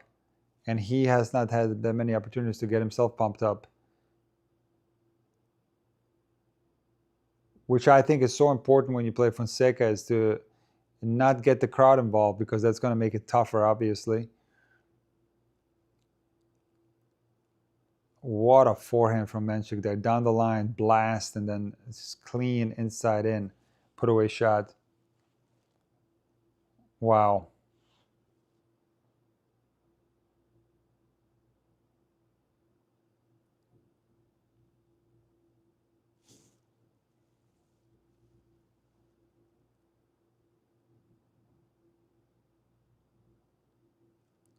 Okay, thanks, Patricia. I appreciate it. It's a nice forehand from Fonseca.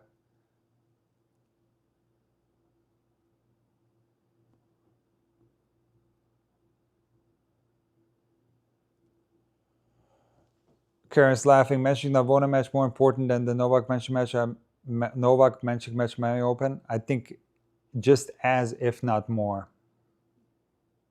I think those two matches, the most important ones in his career so far. I'd put that Navona match at the same level as the Djokovic match.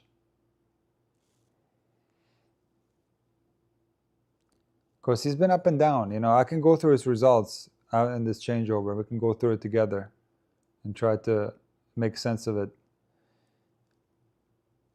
Add in.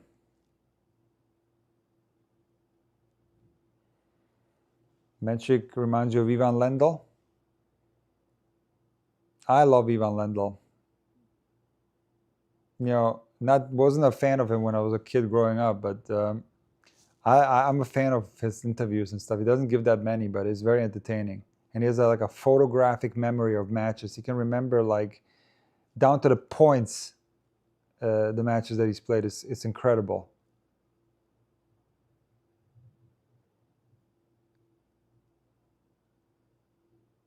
I gotta tell you, Mensik is overpowering Fonseca right now from the baseline. Yeah, he's not only overpowering him, but he's like with the variety is also playing a huge factor. He's come in a lot. He's played excellent at the net. We can take a look at the ratio at the net real quick from Mensik, but my gut feeling is it's pretty high up. Hold on, we're gonna see here.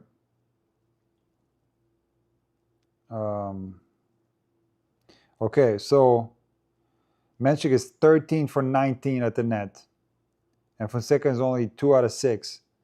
So he's come to the net 19 times so far. And yeah, volleying exceptionally well.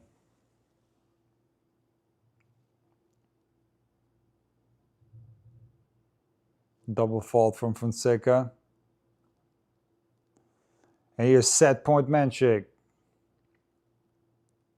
You don't want to have Mensik serving first in the third set. You don't. Like, Fonseca's got to fight really hard to hold serve right here.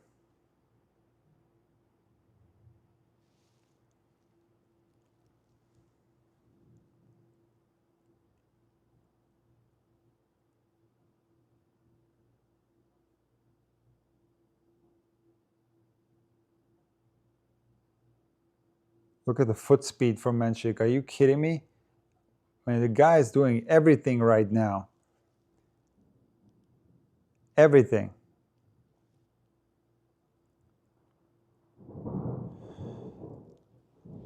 He's running balls down too. Like exceptional speed, footwork. It's doing everything. Somebody said it's like he's playing like Sinner. I agree. He's playing Sinner tennis right now. It's like everything. Power, finesse, movement, big serving, big returning. Crazy. Fonseca looks tired. I don't know. I don't know. Does he? Does he look tired?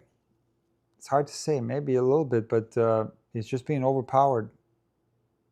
Like now, it's like, the second set more dominant from Mensik. First set, I thought there was just like one hiccup from Fonseca, one hiccup in that one service game. But second set, Mensik was the better player for sure, by quite a bit. What is Fonseca doing differently than what he did in this match against Novak and Ruud? I think he's like again, I think he's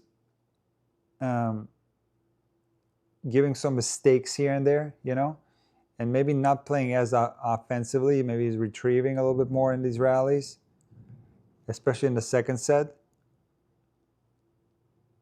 But it's hard to compare because it's different opponents, right?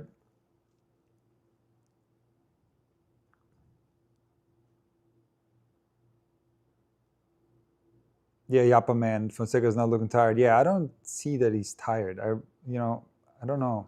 It's hard to see something like that. I mean, other than obvious examples of somebody down on their knees and like huffing and puffing, you know what I mean? Or they're walking kind of exhausted in between the points, but even though that can be very deceiving. But to actually see somebody like moving slowly, like you don't really see that much, you know? And I certainly am not detecting that in the rallies, that Fonseca is like moving differently. Which app are you using to get the stats? TNNS. Not sponsored by them. Maybe I should be, but it's a great app actually. Okay, like I promised, let's go through the Mensik results since Miami. It is going to be interesting because, you know, the way he's playing now, you're going to be like, what are these results? It's been some good ones, but there's been also some poor ones. So he wins Miami, you know, beats Djokovic in the final. Then in Munich, first round after that, loses to Hanfmann. He actually played pretty well in Madrid, won 3 matches, beat Bublik and Shelton, and then lost to Cerundolo after winning the first set, and then 6-3 and then losing the second set in the tiebreak. Rome, a couple of matches he won, lost to Hurkacz. Paris, he lost to Roja in the second round. Then he played a challenger in Czechia, lost in the first round of the challenger. First round of the challenger he lost, and it didn't tank. It was 7-5 in the third. Lost in Queens to Batista Agut, second round. Davidovich Fokina, Eastbourne, second round. Third round, Wimbledon to Koboli. Toronto Masters, Davidovich Fokina, 2-4 in the second round. Lost in Cincinnati to Luca Nardi. Lost to Blanchet, 7-6 in the fifth, second round, U.S. Open. He actually played well in Davis Cup. That was in Del Rey. I remember he beat Tiafoe 1-4, but then lost to Fritz. Beijing, he lost to Diminar, but he pulled out in the first set. Lost to De Jong in Shanghai. Had a walkover with Fonseca in Basel, and then lost in Bologna in Davis Cup to Carreno Busta in straight set. So you see these results after Miami, it's not comparable to Miami or what we're seeing right now. That's, you know, it's definitely been poor. However, this year he started strong and won a tournament, I think in the first week, right? Second week, he played United Cup, where he beat Casper Ruud. He lost to Bergs and Diminar, but then he won Auckland, 250. And played, you know, Melbourne was unfortunate. Remember, he was in the fourth round against Djokovic, had to pull out. And then Doha beat Sinner. That was excellent. Lost to Feast in a tied 2-setter. Dubai lost to Griekspoor, but Griekspoor was on fire in that tournament. And we don't need to keep going, but you catch my drift, right? This year's been a lot better, and it's culminated to this, where he's playing now again like he was in Miami. But again, the little secret sauce there was that match against Navona. I think that because there's a lot of matches in here that, like, you know, that were problem matches where he lost to guys that he shouldn't be losing to in very easy straight set score lines, and the guy with this game shouldn't be doing that, right? So again, that he dug really deep in that Navona match, and it was a career changer for sure, in my eyes.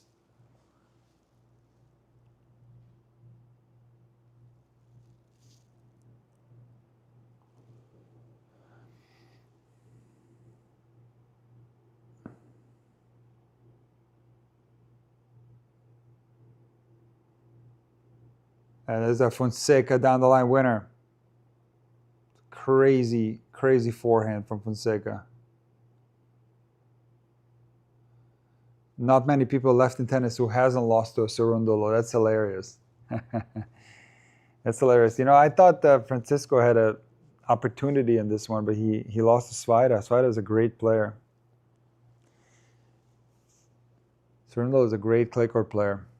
Francisco, his brother too.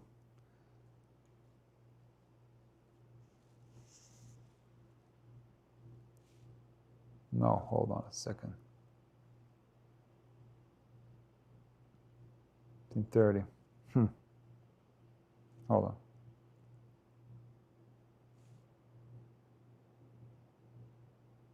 No.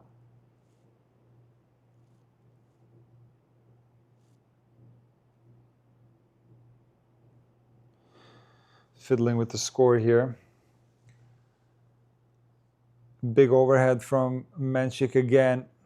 Overheads have been exceptional today. 30 all.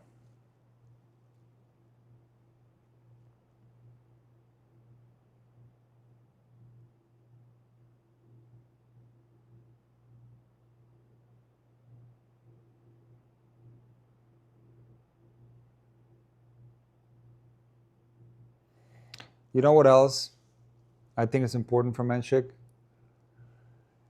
There are three guys in Czechia who are exceptional players. We got Mensik, Lehečka, and Mahaj. And Mahaj has been up and down this year. I've thought that he was going to be more steady for sure, but Lehečka has played exceptional tennis. But I think Mensik establishing himself as the best player from Czechia is also something that's very important, you know? And as good as Lehečka is, and he's very good, I just think Mensik has more potential, bigger weapons. And Lehečka hits the ball so incredibly hard, but Mensik is just a destroyer out there. Double fault from Mensik, and it's deuce. So Fonseca needs to seize upon this opportunity right here,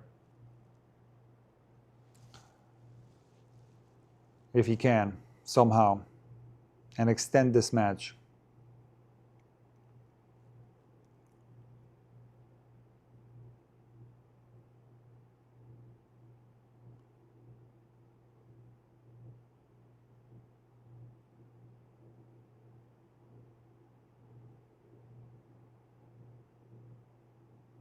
That's a nice lob from Fonseca. A beautiful combination there.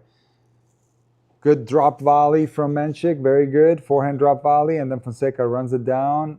And beautiful hands there with a backhand lob. And it's break point.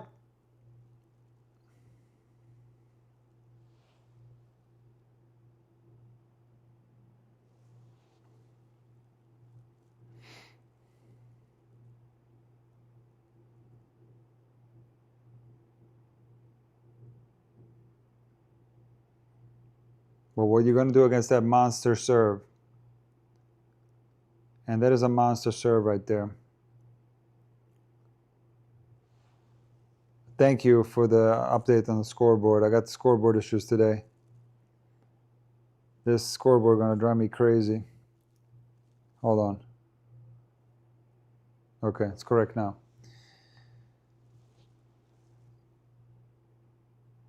Two big serves in a row from Mensik.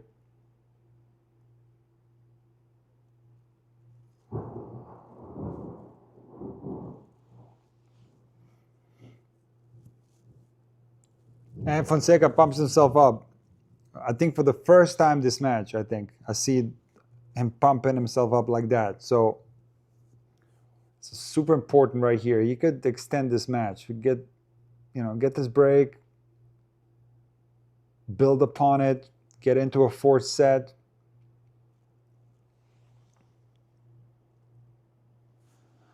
And let's see if Mensik can produce another monster serve here, break point down. Wow, it's really thundering here. It's crazy. Man, it's a really bad storm here.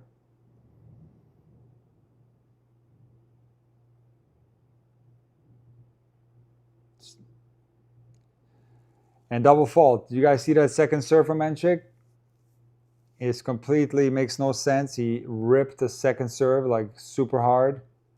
I would love to give you a speed, but I can't see it. But that's how. Oh my goodness! Wow, it's insane weather out there. This is the Mensik. When you see this, then you're just like, oh, okay, that makes sense. How those results that I read to you after Miami, like it makes sense. And I saw this even in the Sinner match in Doha where he beat Sinner. So it makes no sense to me, that second serve. It makes no sense. And there's a break for Fonseca. And to take that much risk, if he's like someone that does that all the time, I would say, okay, fine. Or just a lack of focus, you know? That's it.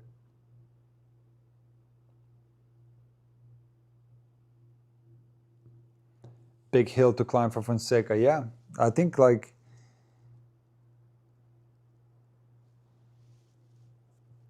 building slowly and just taking it one game, 1 point at a time, it's huge when it comes to these things.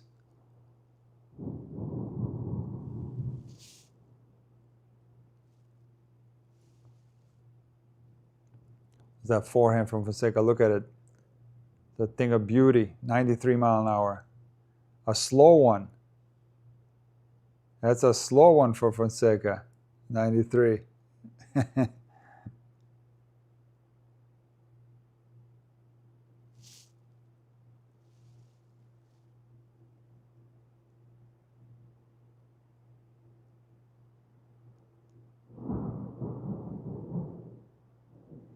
The only problem with storms like this here is going to flood like crazy.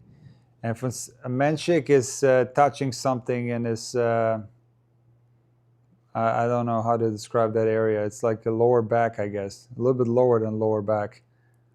Um, Hopefully he's okay. Let's hope it's not an injury.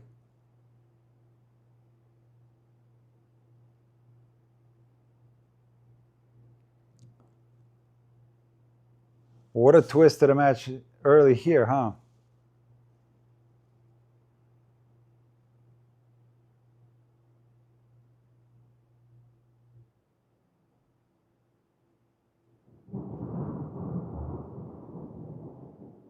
There's that kick, putting Mensik off the court, and he rips. That's a tank return right there from Mensik. Mensik with, obviously Fonseca has woken up a little bit. It's looking better, but it's not like that he took it from Mensik. It's more to me that Mensik gave this to him. That's my impression. And this is not a criticism of Fonseca, of course, but it's just a lapse in the energy level, intensity level from Mensik. I would not be surprised if he lets this set go.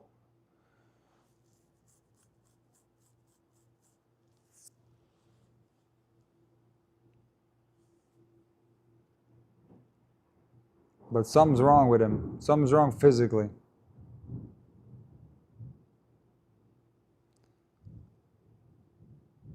Something's wrong with him physically. He hurt something. He keeps stretching. There's something like in his underneath his back, the hip area or something like that. Something's going on with Mensik. Let's hope he's okay. Should take an injury timeout and get it checked out. That's a nice dropper right there, 15-0.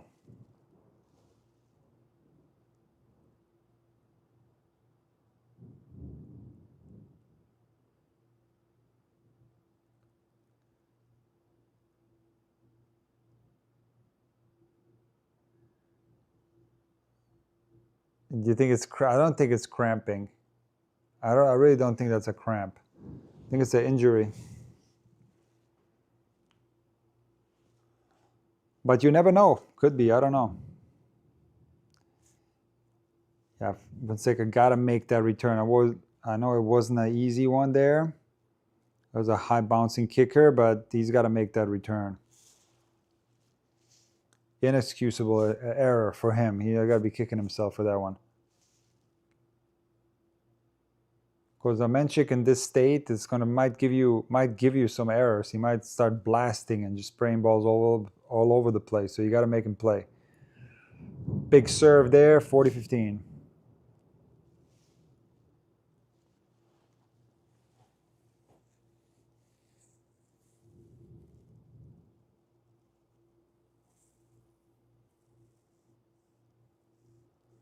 Doesn't look though affected in his game though. Whatever's hurting him, he seems to be playing the same. Like physically speaking, he's just taking huge cuts though. Like doesn't want to be in a rally. He's just ripping and missing. Another backhand error. Second one in this game. 40-30. Maybe he just wants off the court so quick to the changeover and get a medical timeout. I don't know.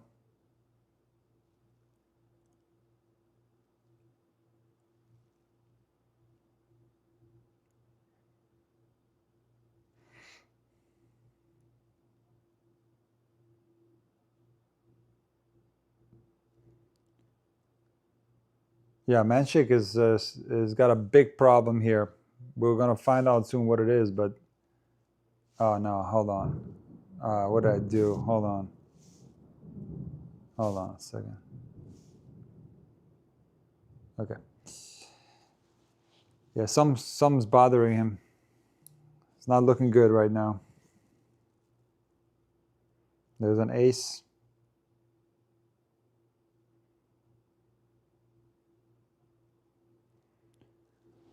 Add in. Maybe they can take care of it on the changeover, but sometimes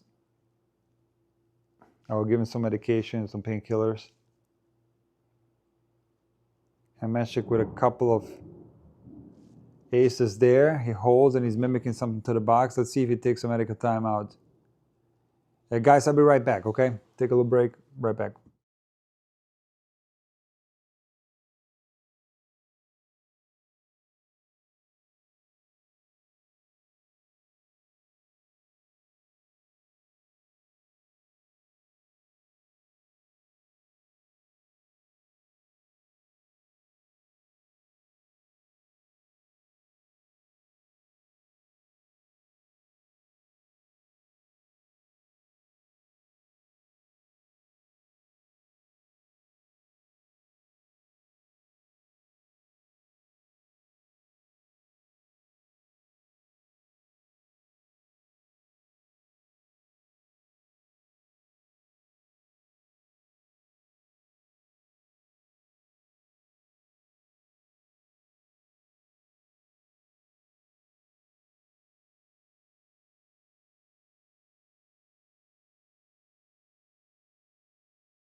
So I guess Mensik did not take medical timeout, which is interesting. Now it's love 30. Very interesting. And he looked good in that rally. Yeah, I agree, Dave.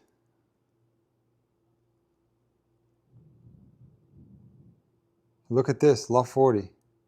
Out of nowhere.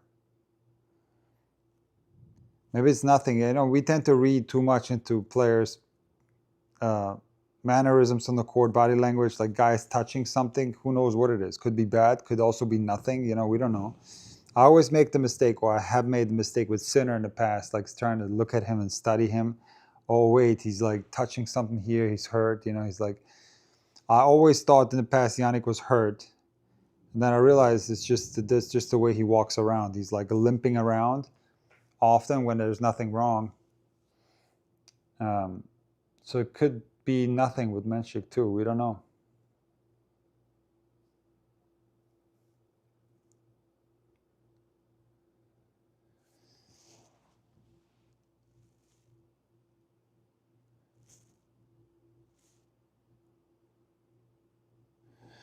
One break point left. Nick, what do you think Fonseca has stopped doing in this match compared to what he has been doing? And or what Mensik is doing better? Sad with Mensik held third set. See how it ends. Definitely in the first set, that hiccup that he had on his service game that cost him the whole set, and it's just that Mensik has been on fire, serving, being basically unbreakable, serving huge, backing it up with great volley skills. Today, some great forehands. And second set, similar to the first, couple of hiccups on his serve would cost him the set. Basically that. It's just not as consistent as the other two matches against Djokovic and Ruud. And it's basically it.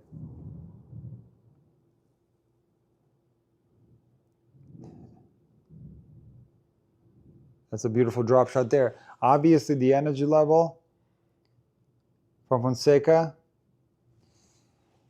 is lower because he's been behind the entire time and the crowd is not into it. They're getting into it now a little bit, but that's also been a factor, He's been trailing this entire match. Oh, that's a fantastic... That Fonseca drop shot is looking better and better.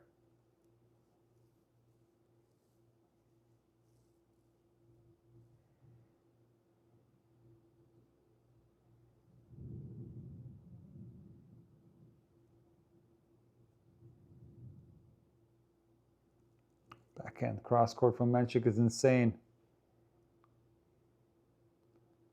And he's not missing overheads today. That I can tell you. That backhand from Mensik is incredible. The angles.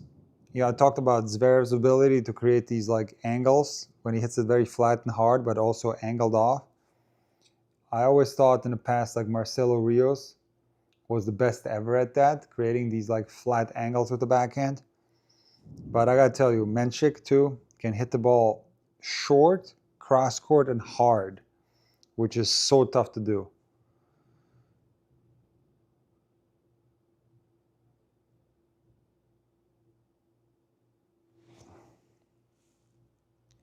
And there's a rebreak. Can you believe this? Obviously not if you were listening to my analysis, because I thought Mensik was done. I thought there was something seriously wrong with him.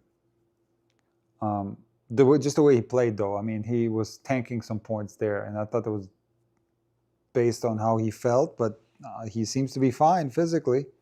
He played fine now. Didn't detect any injury there whatsoever. 2-all.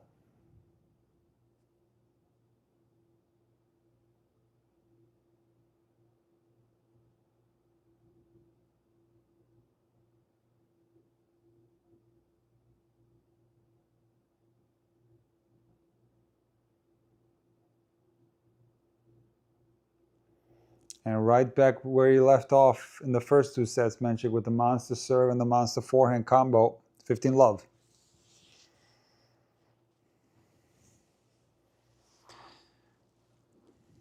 Now, looking back at this match, this phase is gonna... This was a huge opportunity for Fonseca. Huge. And remember, this is the second time this match Fonseca has lost his serve. No, first time, sorry, my bad.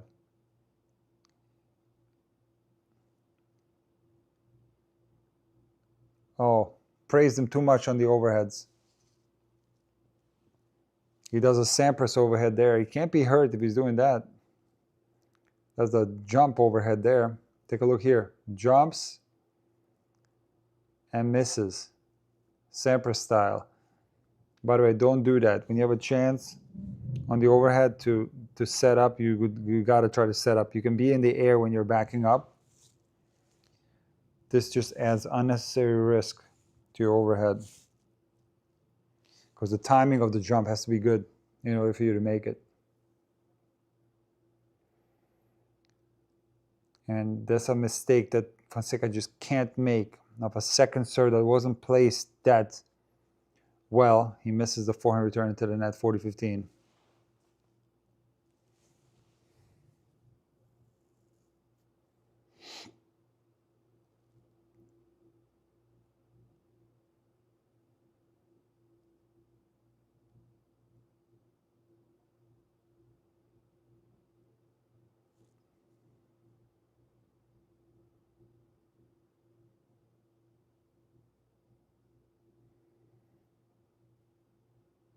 40-30. Forehand error from Mensik there.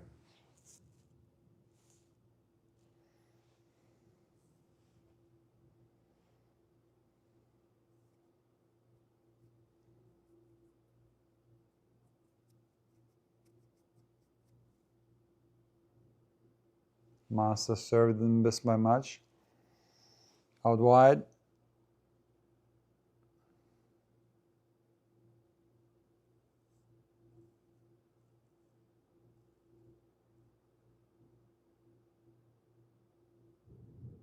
And a phenomenal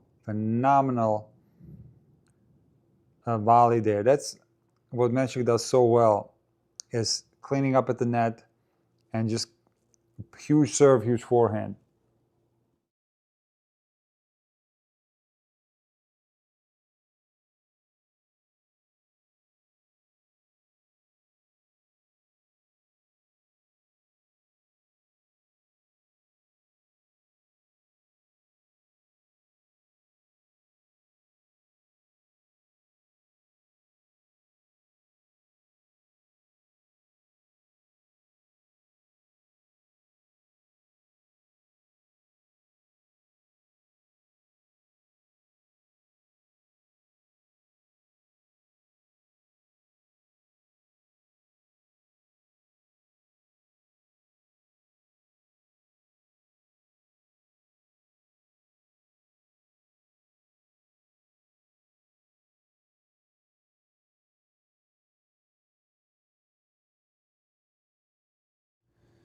Sorry guys, I had to crack open a Gerolsteiner real quick.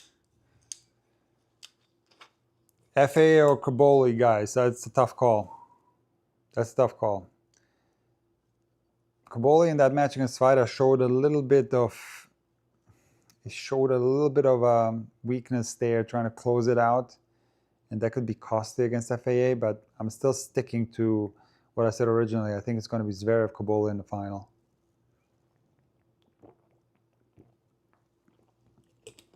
I think he comes through FAA. Caboli is incredible in clay, but he's going to have to be mentally tough in that one. And not have any ups and downs. And this right here is far from over, guys. Far from over. But Fonseca's got to be kicking himself for not having backed up that break. But he needs to also forget about it quickly and just keep rolling here.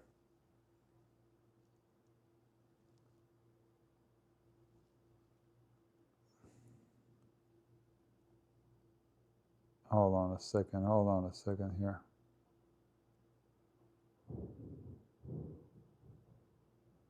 No. No, no, no.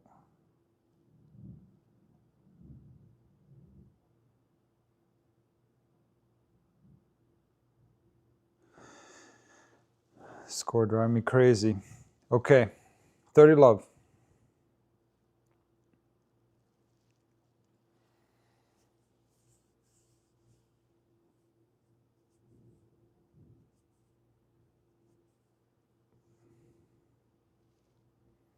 A strong return from Mensik right there. Absolutely blasted that return. And Joao was not balanced on that forehand. Misses it wide.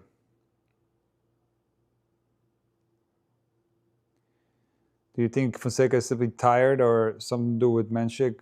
I don't know. I don't see the tiredness. I mean, a lot of you guys are saying it in the chat. I don't see it that much. Somebody's talking about Topo Chico. I need to tell you guys about something about Topo Chico. And maybe I shouldn't do it publicly, but no, maybe I'm not getting in trouble here. But yeah, I'm not drinking Topo Chico anymore. Let's just put it that way. I'm switched to Gerolsteiner or Gerolsteiner. It's good water. 40-15. That monster serve from Fonseca, 3-all. What an interesting set, though, right? Like,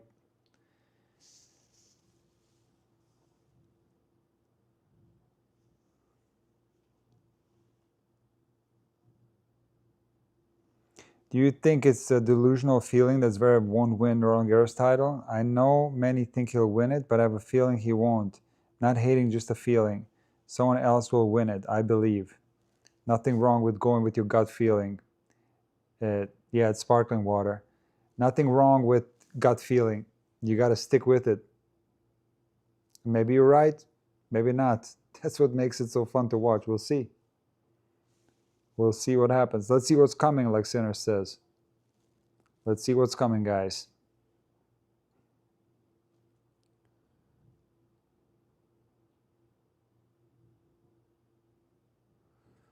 And that's interesting. He has made a ton of these volleys today. Mensik, it's like the same combo of shots. Huge serve. It's a big forehand, comes in, but this time misses an inside-out backhand volley, love 15.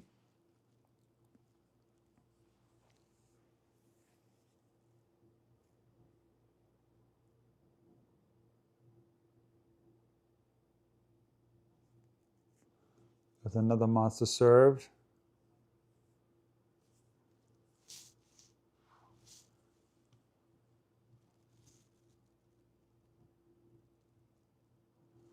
There's love 30. How about that? There's a window for Fonseca right here to make this match very complicated.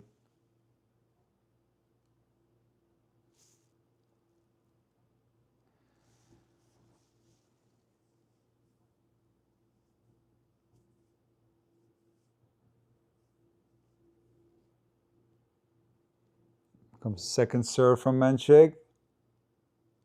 And my stream is behind all of a sudden. Hold on. My stream is behind. And there's love 40. Fonseca pumped himself up. That beautiful down the line backhand winner. That we haven't seen enough of those today, right? We saw a ton of those against Djokovic and Ruud. And it's 3 break points. 3 break chances for Fonseca. Fonseca was not ready on that one. Put up his hands.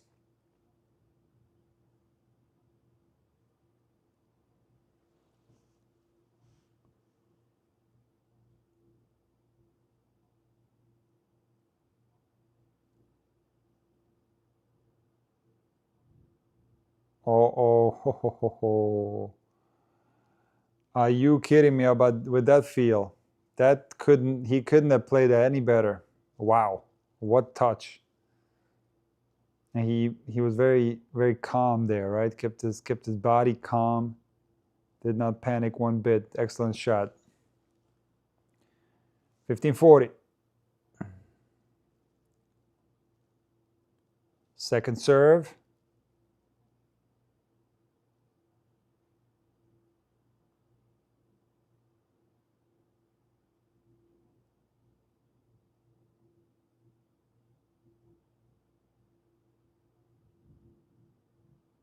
And there's a break for Fonseca. Wow. 4-3. Look, a lot of people are thinking, okay, Mensik is hurt. That's why he's losing his serve like this twice in this set. And he was nearly unbreakable in the first 2 sets. But I'm telling you guys, this is not... could be injury related here. I'm not saying it's not. He could be injured right now, but this is just the way Mensik plays. This is his biggest nemesis, is what's happening right here in this third set. It's a drop, maybe focus, drop in focus, drop in concentration, drop in energy levels, and he starts making wild mistakes, missing serves. And that stat that I showed you before, he's 31 on the ATP Tour in overall serve stats, which is crazy to think about, to fathom if you've seen this guy serve in this tournament or in the first 2 sets. But his overall first serve percentage over the last 52 weeks is 59%. So that's his biggest problem. And even in that match against Sinner, he had a couple of service games like this in the second set, maybe even worse. So this is kind of a double-edged sword in a way, because Fonseca could get this set, right? But then fourth set, all of a sudden, Mensik could be back to serving and be unbreakable. So it could kind of, work for Mensik in a weird way. But yeah, not necessarily injury related for Mensik, what's happening right now. Could be, but might not be, because I've seen this many times with him since Miami. There's the grunt from Fonseca. Energy level is up. 15 love.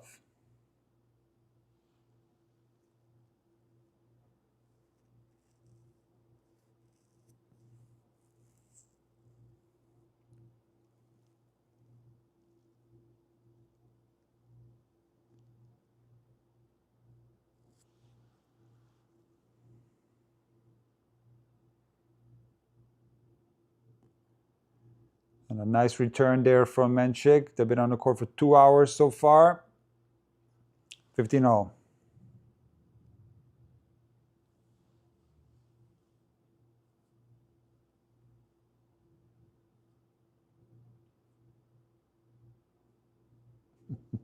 No, you guys talking about the Alcaraz hairstyle? Did you guys see Alcaraz in that magazine? Nice forehand from Fonseca right there with a low chip. That's not an easy forehand. Hit that well. Pumps himself up. I like the energy level now from Fonseca. That's a way to get the crowd involved as well. Did you guys see that Alcaraz pictures on the red clay? And then Brad Gilbert. They redid the pictures with Brad Gilbert. And I first thought it was AI. But then they actually showed the clip. It actually, Brad was for real rolling around the clay, and they were dumping like clay on him. And he was in a, I don't know what you call that. The top. I actually know the name, but I don't want to say it. But anyway, it was hilarious. Brad Gilbert, by the way, still in great shape. Brad is in great shape. He look ripped out there in his 60s. Nice return from Mensik, cross court backhand return winner. Maybe a little bit of a bad bounce. 30-0.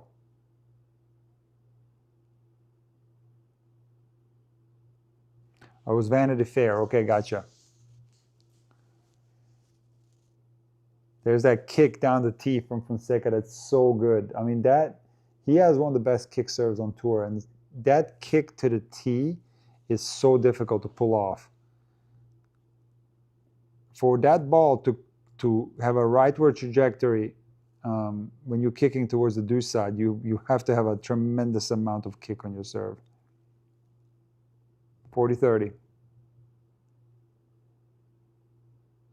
Looks like we're going 4, guys. It looks like we're going 4 in this one. Guga in the stands.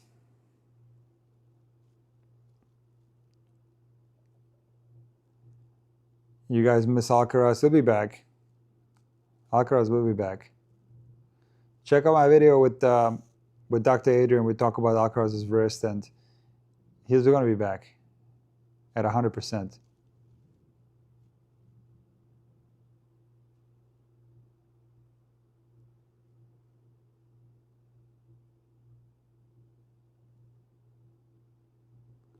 Forehand drop shot from Mensik on the first ball in the rally. He's not in a good state of mind here. Could be related to whatever's going on with him physically. Could be. Could not be.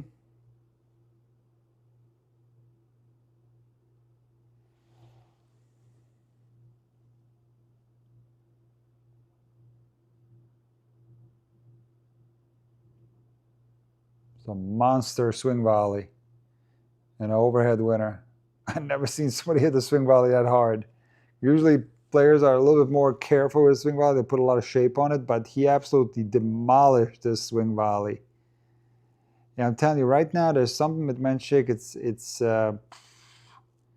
He's in one of those states of mind right now where he's just a little bit careless.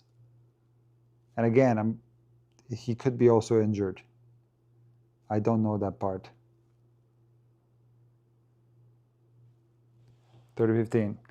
As far as Fonseca being tired, like I told you guys, I don't detect any tiredness.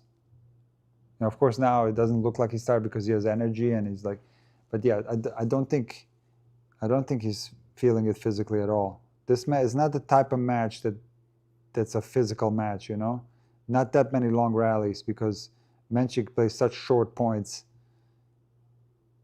I think Fonseca is okay physically. He can go 5 in this one, no problem.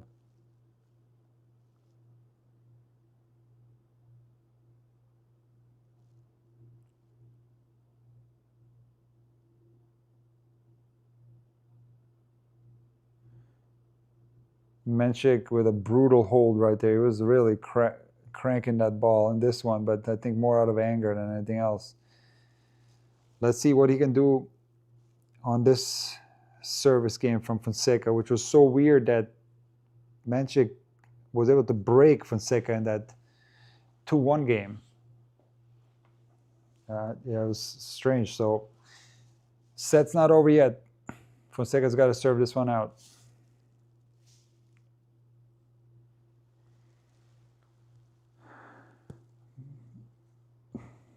Do you think Carlos Alcaraz will play Canadian Open? Yeah. I think this year both Alcaraz and Sinner will play Canadian Open. I think they'll both play. Nick, where are the cats today? Well, I don't know actually. Simone left somewhere. I think he's sleeping somewhere else. I think they're all sleeping somewhere. It's a double header though. They were active during my first live stream today. Very active. But now they're just passed out somewhere. And actually not with me, which is strange. They usually would sleep wherever I am, but they're somewhere else.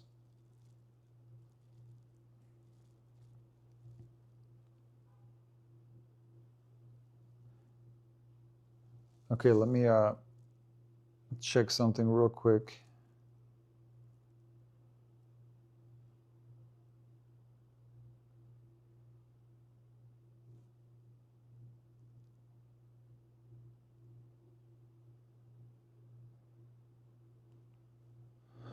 That's what I was telling you guys. Or would I call that out? That looked in. I'm gonna check the mark. What does the umpire say? It's in. That's what I was telling you guys. Like this guy can break, just like he did in that 2-1 game, where the previous game he lost serve in a weird way. You know, just like kind of a careless game, and he was touching his muscles back there, and it looked like he was injured. But then all of a sudden he broke serve. So Fonseca better be careful here. 15-all. That was a great point there. Peppering the backhand deep into the Mensik backhand.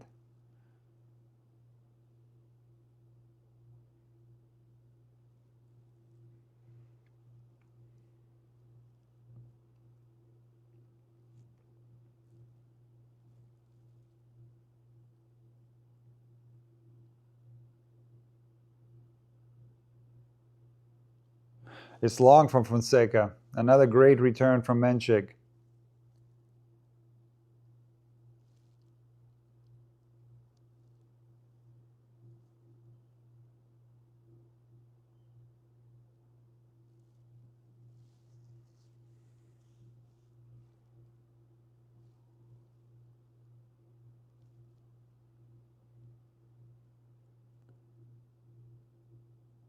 And when he needs it the most, he drops the monster ace.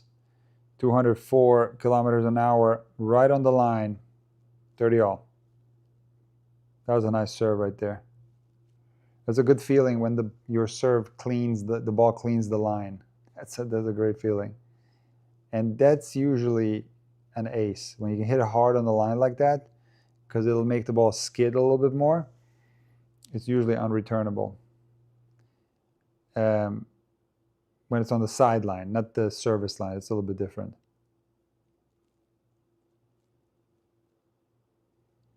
And here's the break point for Mensik, 30-40.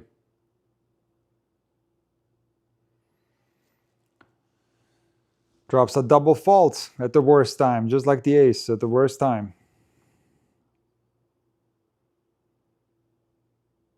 And another ace. Ace, double fault, ace. What's your thoughts on the TNT broadcast? I got actually a lot of thoughts on that. I'm going to share them after this set. Just remind me if I forget, okay?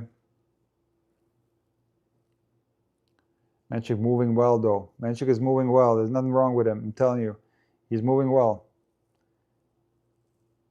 And it's an excellent point right there. Big return, forehand return, and just a beautiful backhand down the line winner. He got to that backhand really quickly. So I'm not detecting the injury right now. Break point. Second serve.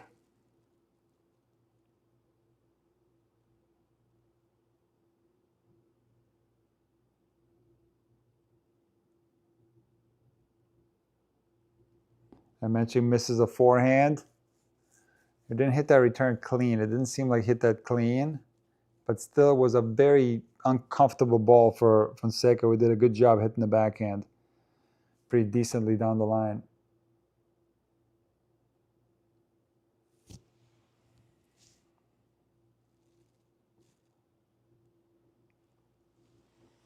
Deuce.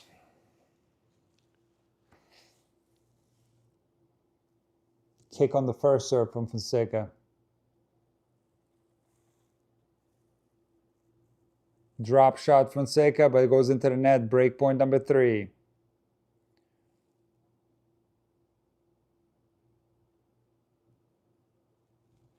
And Mensik on top of that saw that very early, that drop shot, and was running. Who would have been there?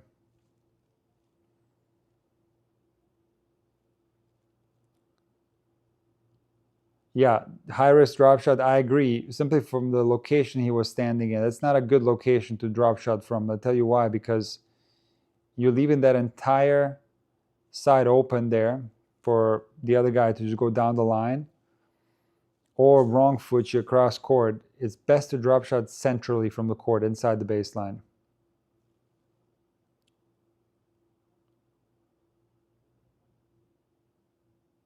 Wow, wow, wow, wow, wow, wow, wow, wow. What a forehand pass from Fonseca there. Mensik lets go of his racket. Incredible pass.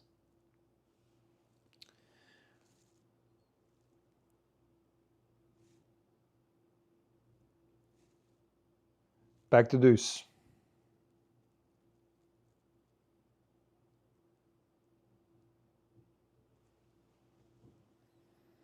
Let's see if Fonseca can get a big first serve going right here.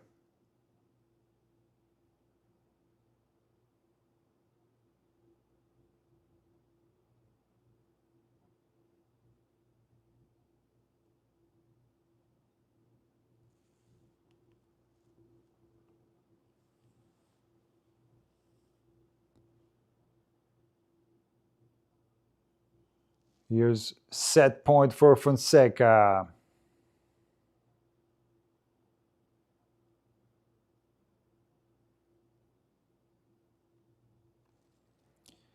Two hours and 14 on the clock for 3 sets. That's an indicator that it's fast points. So again, I think these guys can go to distance. Guga cheering on Fonseca.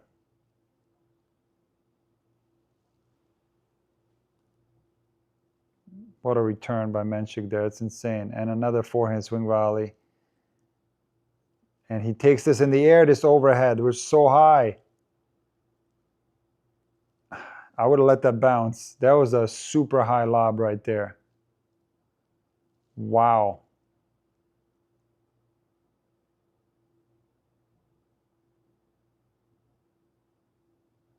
Which makes you think, like, Mensik had this match in his hands, obviously, up 2 sets to love. He was in control of it. You can make the argument maybe he was feeling pain and this pain has subsided. Maybe he took a painkiller or something. He's feeling better now. Certainly possible, but the energy level from Mensik in this game compared to the rest of this set, maybe with the exception of that 2-1 game, it's such a stark difference, which makes you think that if he had this energy level from the very beginning, he would have been already in the locker room right now. But again, he could have felt some pain early in this third set. and could be the reason for the drop in energy and level of play. Break point number 4.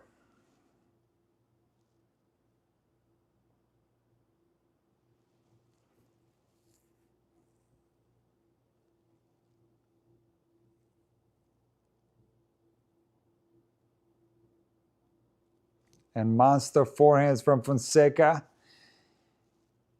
attacking the forehand side of Mensik. Back to deuce.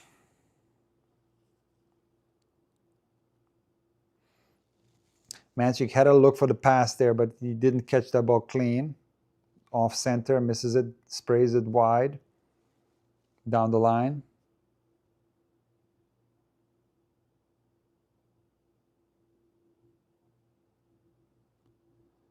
It's a very long game. 5th deuce. Second serve.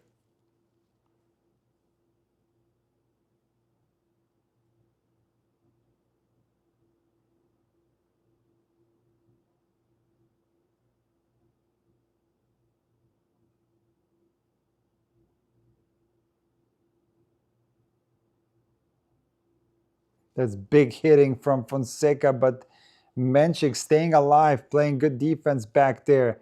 And Fonseca ends up missing the forehand, inside and forehand into the net. Break point number, is it number 5? Is it 5th break point? Yep, 5th. How about the 3 aces, just like in the Djokovic match? Yeah.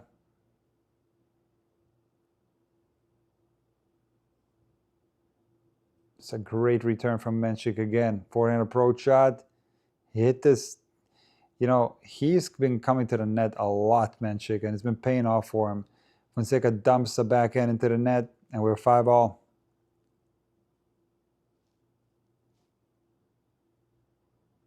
Oh, hold on a second.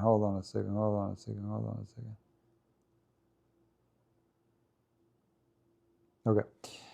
Yeah, he's coming a lot. Let's see how many net attacks from Mensik. Hold on.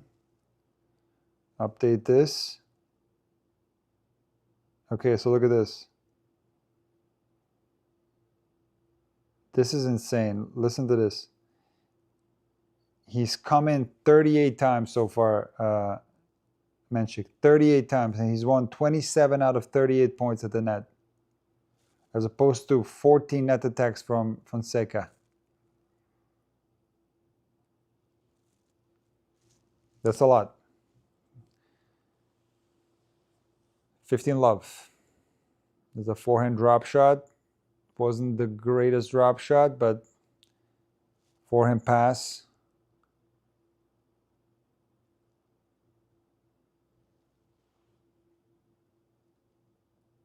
It was serving volleying on that serve.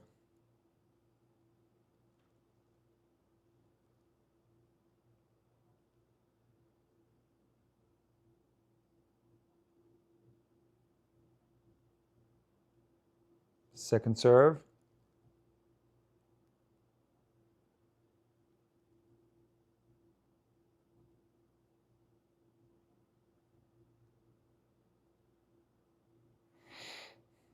And Mensik doesn't hit a good forehand there inside in. It's almost as if he decelerated a little bit on it. 15-all.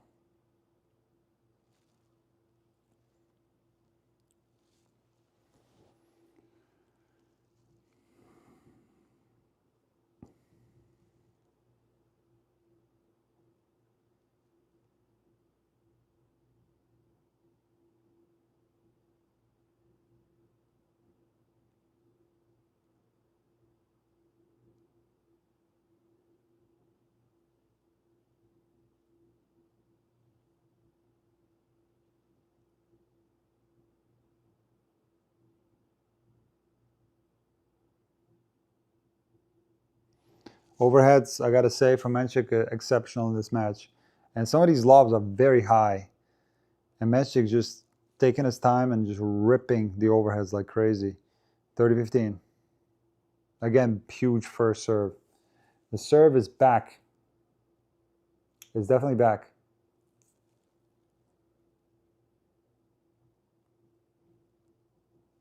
We'll love to have the first serve percentage for until now without this game for Mensik in the third set.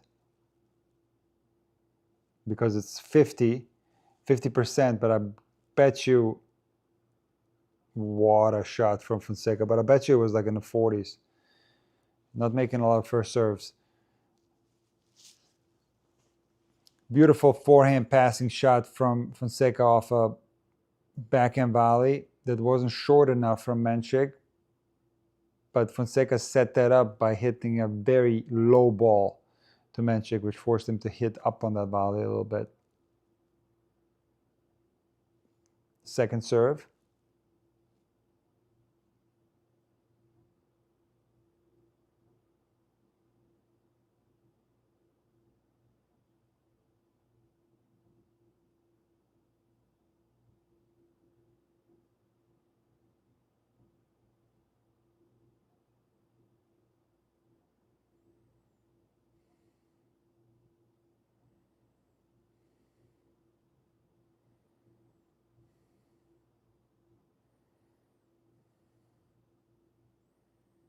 What tennis from Fonseca, incredible.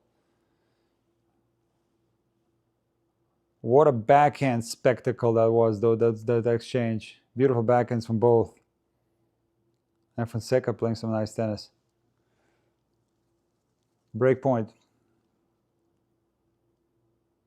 Finally able to lob Mensik, because the lob has not been working today for Fonseca. Break point, 30-40.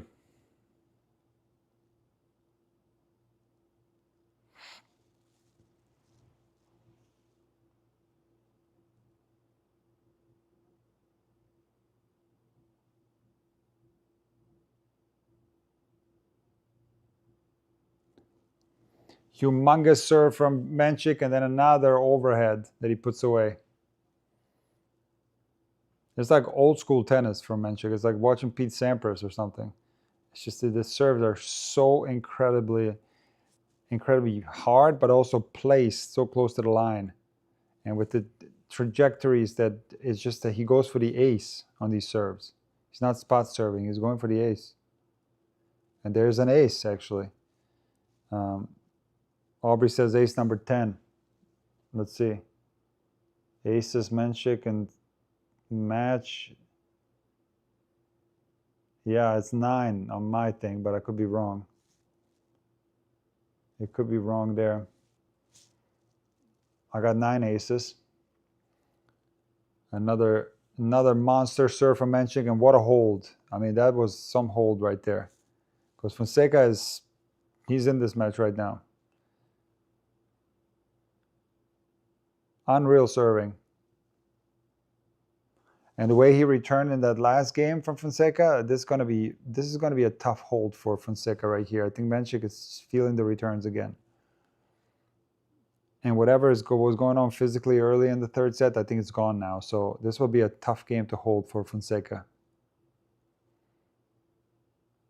And like Chacha says, Fonseca is having trouble holding serve today.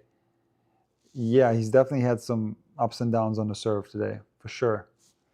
And the break that hurts the most, I think for him, was losing the serve at 2-1, because in the third set, because at that stage, Mensik wasn't the kind of like tanking shots. He was feeling pain or whatever. I feel that Fonseca could have ran away with the set right there and won it. Maybe he went up 2 breaks even. But he didn't. He dropped the serve and kept this third set tighter than it should have ever been. So now, towards the end of the third, Mensik is back to playing like he was in the first 2 sets.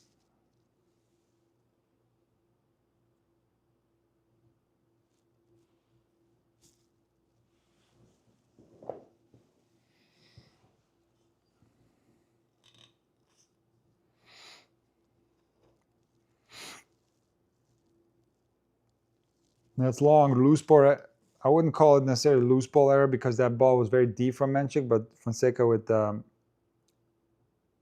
forehand error, low 15.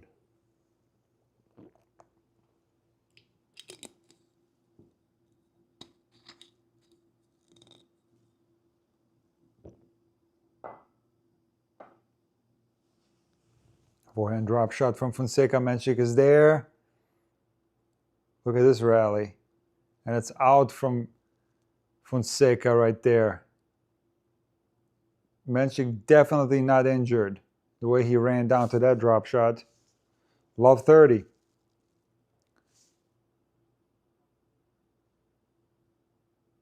Beautiful hands there from Mensik. Mensik's got great hands. Great hands.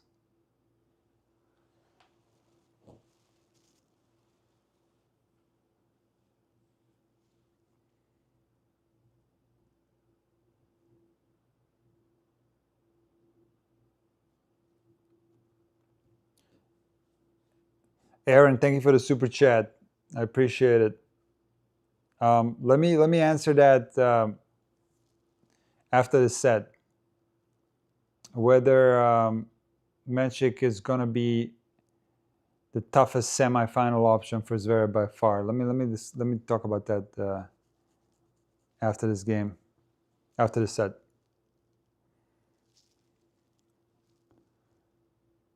There's the match points. There's the match points. It's humongous hitting from Mensik. Humongous. Got 2 match points right here.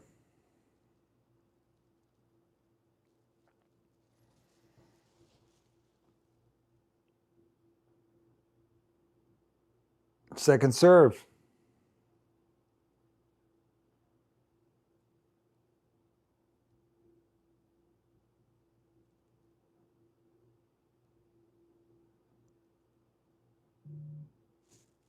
And saves the first match point.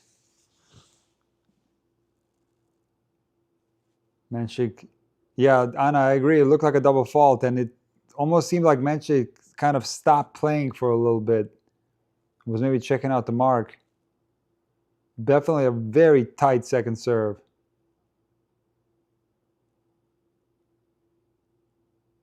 Oh, back in on the line. Wow. Uh-oh.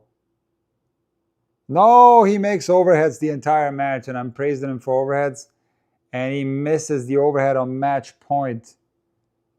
That's something that will stay with you a little bit, missing an overhead on match point. Just missed one extra step of setup there. Caught it a little bit behind his head, it seems like to me. Let's take a look here. Yeah, it wasn't set up that well for that overhead. He played an exceptional point too, ripping balls into the corners, but just couldn't put away that overhead. Deuce.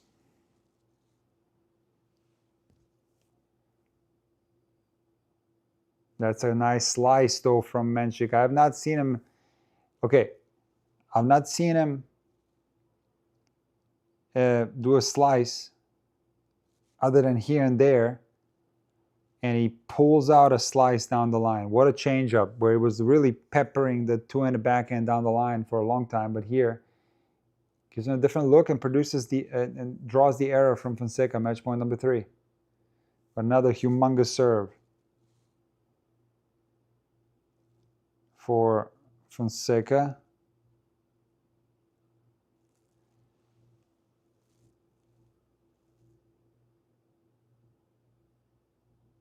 Three match points saved.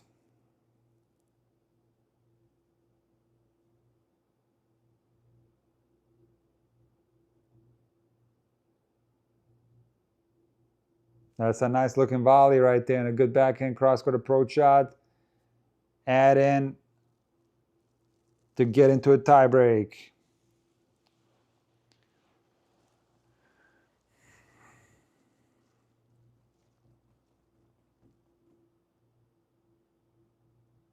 This will be interesting if it goes forward. Look at that return though. And he's got some backhand, this Mensik. It's incredible. It's a 209 kilometer an hour serve, and look at this return. It's unbelievable. I mean, it really is. Frozen rope, two-handed backhand. John Fonseca. Who's that?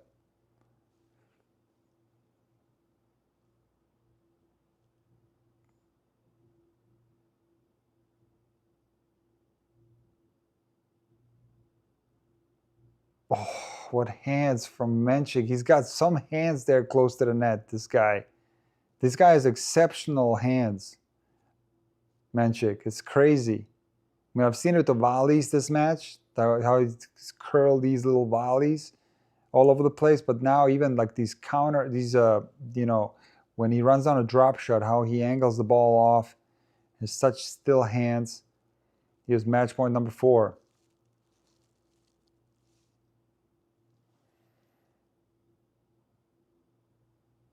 Kick from Fonseca comes in. Are you kidding me? Okay, whatever I just said about Mensik, just use that for Fonseca because he did exactly the same thing. It's an incredible field volley off a kick and volley. And that's interesting. The kick and come to the net on match point. Interesting.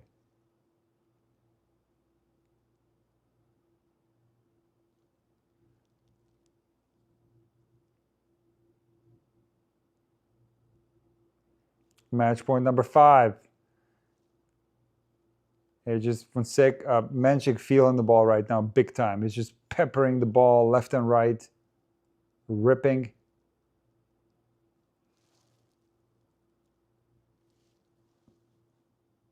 What is this? He already won on my scoreboard. Hold on.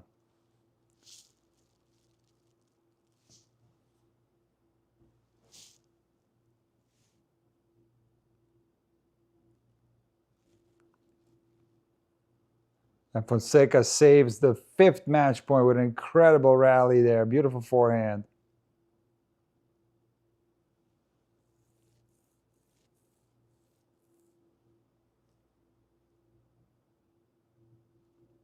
It's a nice looking forehand right there.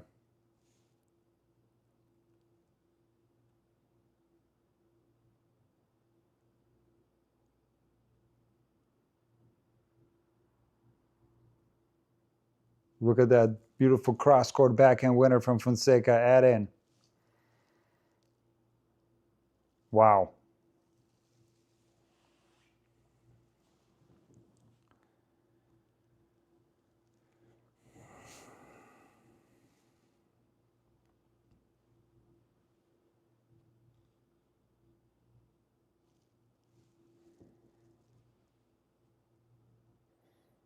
Game duration.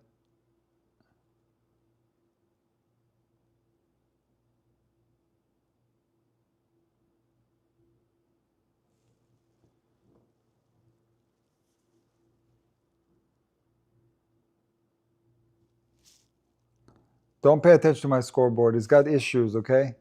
My scoreboard has some major problems.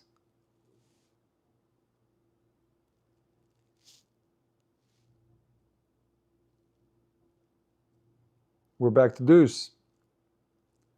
My scoreboard knew it ahead of time.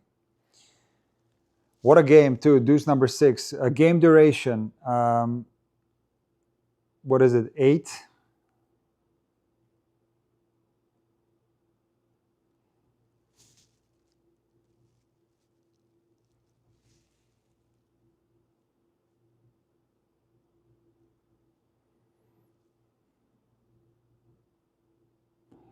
My score is right now, I'm doing it. It's manual. Normally it's not, but right now it's manual, unfortunately, because of some technical difficulties. So I'm actually plugging in the numbers over here, pushing buttons.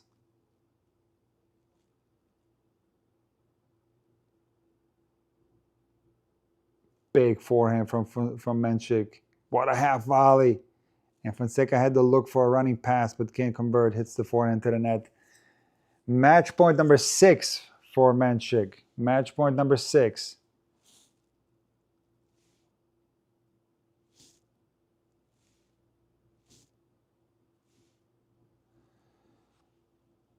This guy has unbelievable hands. I'll be honest with you, I didn't realize how good his hands were. I'm so impressed with Mensik's hand skills around the net. Incredible. Fonseca goes for the kick serve.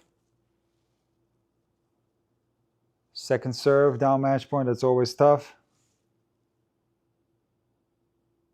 But his forehand is so rock solid.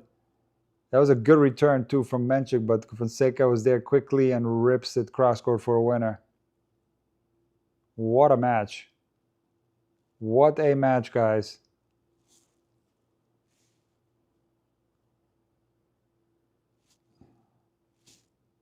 And we're back at deuce.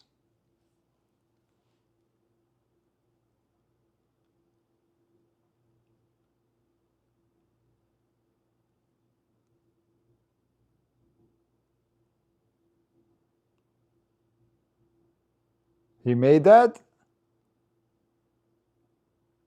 That was the most insane hand skills from Fonseca this time. That's incredible. He comes in off that big forehand. Mensik again, it's a shoelaces, and Fonseca hits a Patrick Rafter style volley for a winner down the line. Incredible. It's like a drop shot style winner off a low ball. Incredible.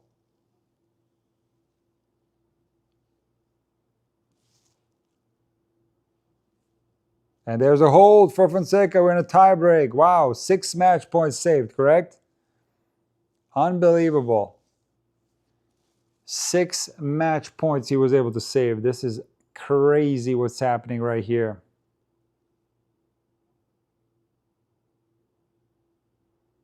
Wow. When they put up highlights to this match, they should just put up this game.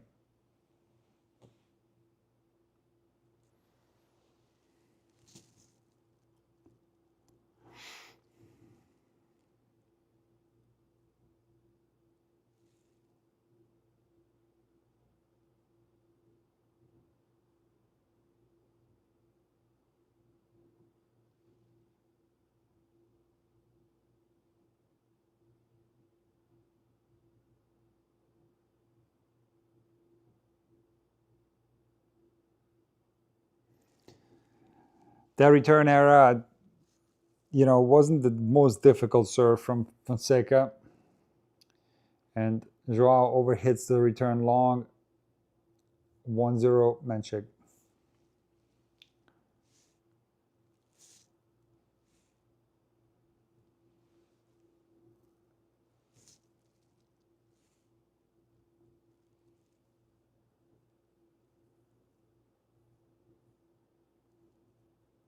Big serve from Joao. Backhand masterclass from both guys. And Mensik runs around the back and rips a forehand drop shot. Fonseca. And Mensik again with the hands around the net. I'm telling you, this guy's hand skills around the net are absolutely insane, Mensik. I mean, that's not the first time he did something like this. This is like Rafa Nadal, Novak Djokovic style hand skills around the net off drop shots. It's really insane. Very, very talented player. It's incredible to be, to be this style of player that's a power player with this master serve, and to also have that combo. You kidding me? 2-1. 1 minute break, Mensik. That was a nice serve from Fonseca there.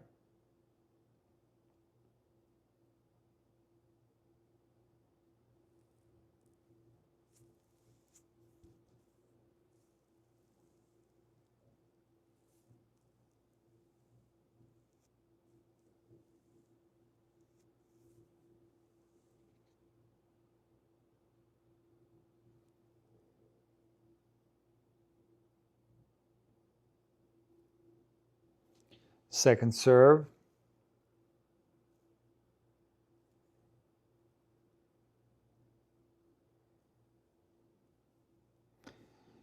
Second return error in this tiebreak from Fonseca. That's going to come back to cost him big time. Big time. This time he misses the forehand return into the net. And he went hard on that one too. He took a risk, but that's, it's tough. It's tough to say. You shape it a little too much, and this Mensik can start dominating you. It's hard. An absolutely monstrous serve down the tee for the ace from Mensik. Let's check his ace count real quick. Where is he at with the aces for the match? He is at, wait, hold on. Looks like he's at 10. Let's refresh the stats here. Yeah, 10 aces for Mensik. 4-1 in a tiebreak. Nice kick serve from Fonseca, 4-2.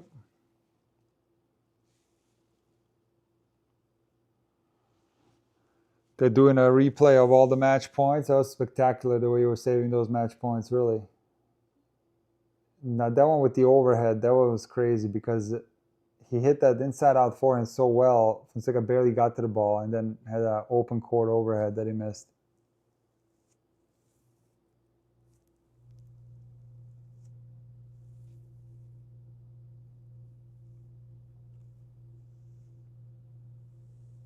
And that 6-1, the way he saved it with that rip forehand cross court, yeah.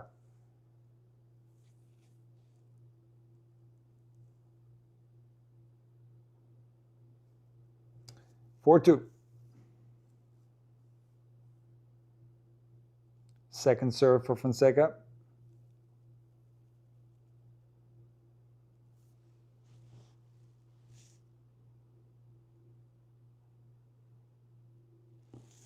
And 4-3.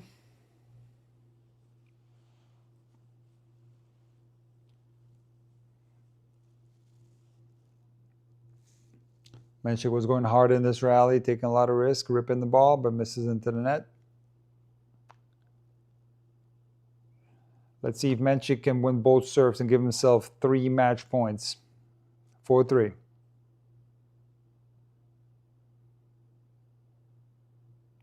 And another combination of monster serve and overhead put away. This overhead was very close to the net.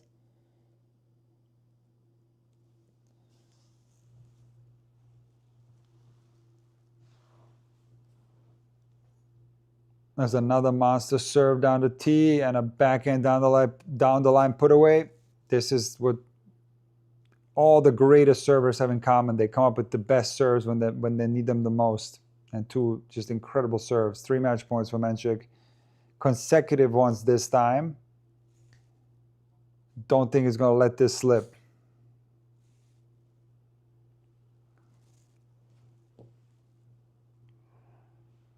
Do not think he's going to let this slip.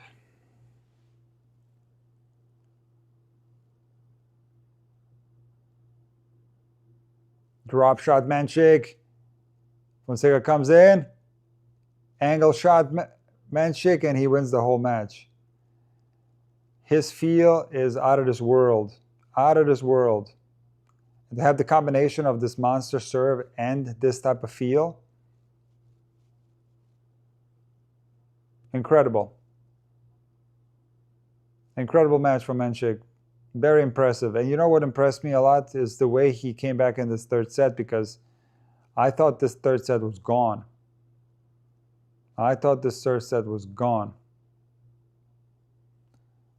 So let me now get into that super chat that somebody said. That was very interesting. I said I'll answer it after the... How do I go to the super chats? Hold on. Super chats. Hold on, let's see here. Okay, I got it. If Mensik pulls this out, will this be the toughest semifinal option for Zverev by far? The toughest semifinal option for Zverev. Well,